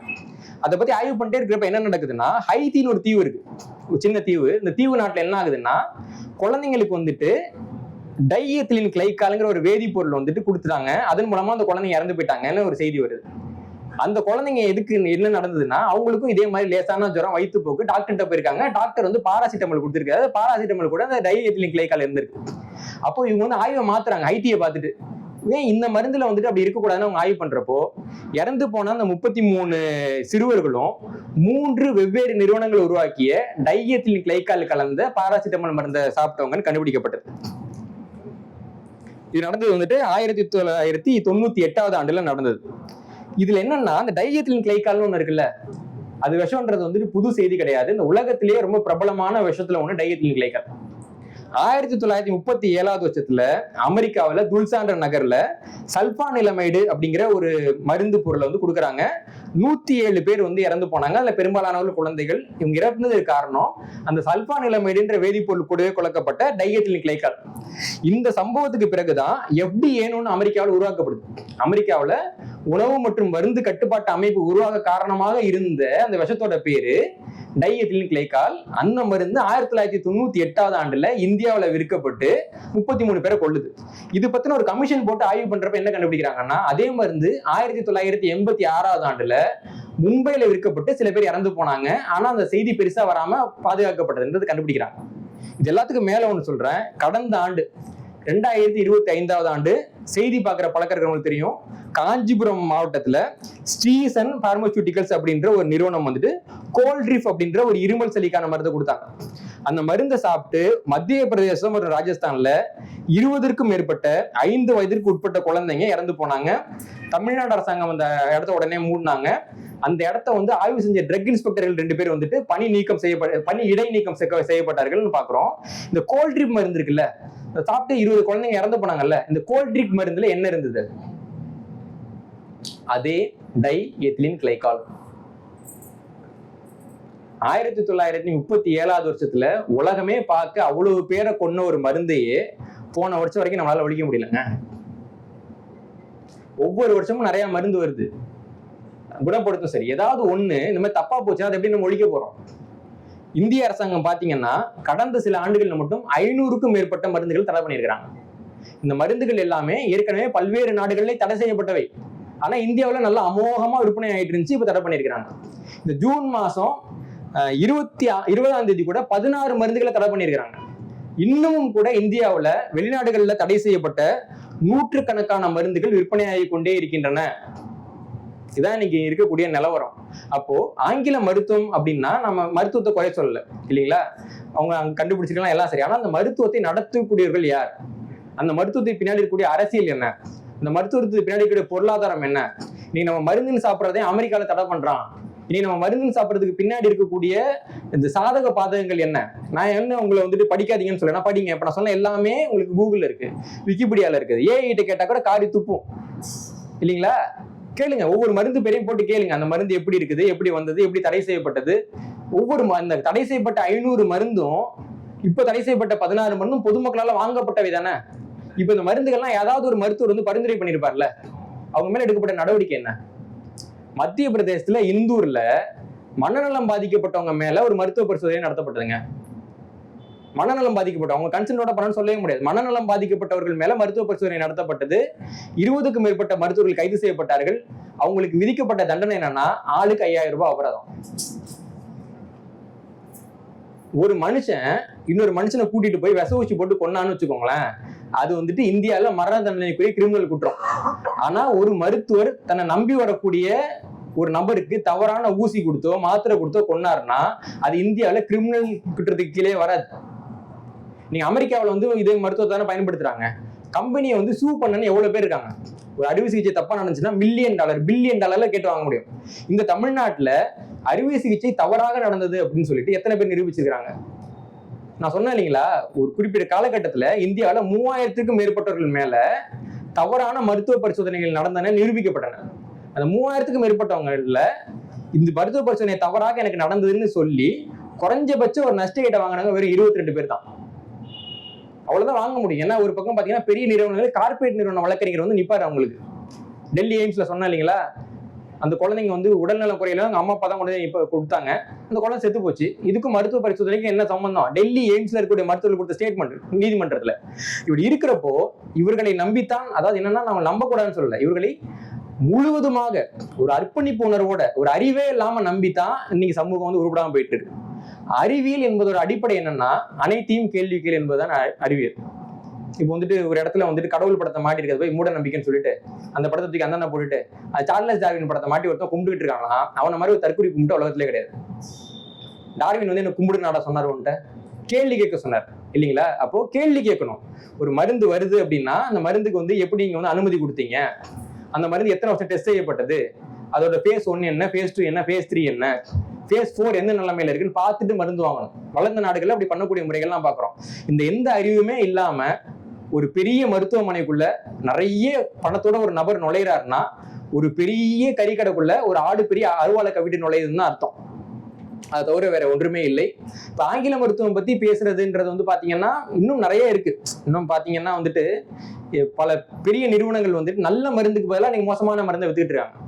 ஏன்னா நல்ல மருந்துக்கு வந்து காப்பிரைட் போயிருக்கும், அதை வித்தா லாபம் வராதுன்னு சொல்லிட்டு ஒரு மோசமான மருந்து வந்து விற்பாங்க. இப்போ விற்கிறப்போ என்ன ரூல்ஸ் இருக்குன்னா, தலைவலிக்கு 1000 மருந்து இருக்குன்னு வச்சுக்கோங்களேன், நான் 1001வது மருந்து கொண்டு வரேன்னா அந்த 1000 மருந்தை விட 1001வது மருந்து சிறப்பா இருக்கணும்னு கட்டாயம் கிடையாது. தலைவலி இருக்கிற ஒருத்தவனுக்கு இந்த மருந்து பலன் கொடுக்குன்னு நிரூபிச்சா போதும். இப்ப இந்த 1001வது வர மருந்து இருக்குல்ல, அது 40% தீர்வு கொடுக்குது. 1000க்குள்ள இருக்க ஒரு மருந்து 80% தீர்வு கொடுக்குன்னு வச்சுக்கோங்களேன்.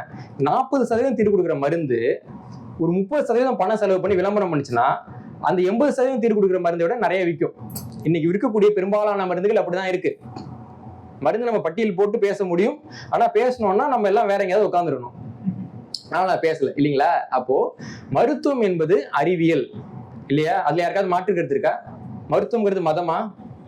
கிடையாது இல்ல. அப்போ மருத்துவம் என்பது மதம் இல்லை என்றால் நீங்க பக்தர்களாக இருக்கிறீர்கள். மருத்துவர் என்பவர் கடவுள் இல்லை என்றால் ஏன் வந்துட்டு அவர் மேல அவ்வளவு ஒரு பக்தியை நீங்க வைக்கிறீங்க? இப்ப மருத்துவத்தை நீங்களும் சீரழிச்சு மருத்துவத்தையும் சீரழிக்காதீங்க. இப்படியே போச்சுன்னா எதிர்காலத்துல உலகத்துல இருக்கக்கூடிய எல்லா மருத்துவ பரிசோதனையும் இந்தியாவில தான் நடந்துகிட்டு இருக்கோம் இல்லைங்களா? அதனால அது நடக்காம தடுக்கணும்னா கூட குறைஞ்சபட்சம் நீங்க பொதுமக்கள்கிட்ட கேள்வி கேட்கிற மாதிரி பொது வெளியில கேள்வி கேளுங்க. ஒரு மருத்துவம் வந்து உங்களுக்கு தேவையா இல்லையான்னு பாருங்க. எடுத்த உடனே வந்துட்டு ஒரு ஒரு அறுவை சிகிச்சை பண்ணணும் இல்லாம ஒரு 2வது மருத்துவர் கிட்ட ஒரு ஒப்பீனியன் கேளுங்க. இதெல்லாம் பண்ணாதான் நீங்க உங்களுக்கும் கொஞ்சம் அறிவு இருக்கு போல இருக்கு, நீங்க கொஞ்சம் சிந்திப்பீங்க போல இருக்கு. நாளைக்கு தப்பா போச்சுன்னா ஒரு கேஸ் போட்டுருவாரோன்ற பயமாவது மருத்துவர்களுக்கு வரும். இல்ல நான் தான் ஆடுதான் அப்படின்னு நம்ம வந்து சொல்லிட்டு போனோம்னா பிரியாணிக்காரரை வந்து குறை சொல்லி ஒரு புண்ணியமும் இல்லை. அதனால மருந்து என்பது வந்து பாத்தீங்கன்னா நம்ம வாழ்க்கையில வந்து ஒரு அடிப்படை, நம்ம எல்லாருக்கும் தெரிஞ்சதுதான் இல்லைங்களா? ஆனா அதை விட அடிப்படையான ஒரு விஷயம் உணவு. மருந்தென வேண்டாம் யாக்கைக்கு அறிந்தியது அற்றது போற்றியனின் அப்படின்னு வள்ளுவர் சொல்றாரு. ஒழுங்கா நம்ம சாப்பிட்டு ஒழுங்கா இருந்தோம்னாலே நமக்கு வந்து மருந்து தேவை கிடையாது. ஆனா நமக்கு உணவுல கட்டுப்பாடு கிடையாது, வாழ்க்கையில கட்டுப்பாடு கிடையாது, உறக்கத்துல கட்டுப்பாடு கிடையாது, உடற்பயிற்சி கிடையாது. இதெல்லாம் யார் சரி பண்ணுவாருன்னா டாக்டர் தான் சரி பண்ணுவாருன்னு நம்புறோம். அதன் மூலமா அவங்க என்ன சொல்றாங்கன்னா நான் சரியா பண்ணிடுறேன்னு சொல்றாங்க இல்லைங்களா? ஆமா, அவங்க வேலையை அவங்க பாக்குறாங்க, அதில் நம்ம எப்படி குறை சொல்றது? அப்போ அவங்களுக்கு வந்து கூடுமான வரைக்கும் எனக்கு வந்து பாத்தீங்கன்னா நான் சின்ன வயசுல மருத்துவராக இருந்தப்போ என்னோட டாக்டர் பேர் வந்து காட்வின் விஜயகுமார் ஒரு டாக்டர். அவர் அலோபதி மருத்துவர் தான். அவர் வந்து என்ன சொல்லுவாருன்னா, எனக்கு ரொம்ப பிடிக்கும் அவரை. சில சமயம் அவரை பார்க்கணுன்றதுக்காக உடம்பு சரியில்லைன்னு போய் சொல்லி போயிருக்கேன். அப்போ ஒரு விஷயம் சொன்னார், தம்பி நான் நல்ல டாக்டர்னா நீ அடிக்கடி பார்க்காம வராம இருந்தா தான் நல்ல டாக்டர். நீ அடிக்கடி பார்க்க வரா நான் நல்ல டாக்டர் இல்லை அப்படின்னு அவர் சொன்னார். அதே மாதிரி நான் பள்ளிக்கூடம் முடிக்கிறப்போ அட்டஸ்டேஷன் கையெழுத்து யாராவது வாங்கணும்ல, அப்பனா நான் அந்த டாக்டர்கிட்ட தான் போய் அட்டஸ்டேஷனுக்கு நாங்கள் கையெழுத்து வாங்குவோம்.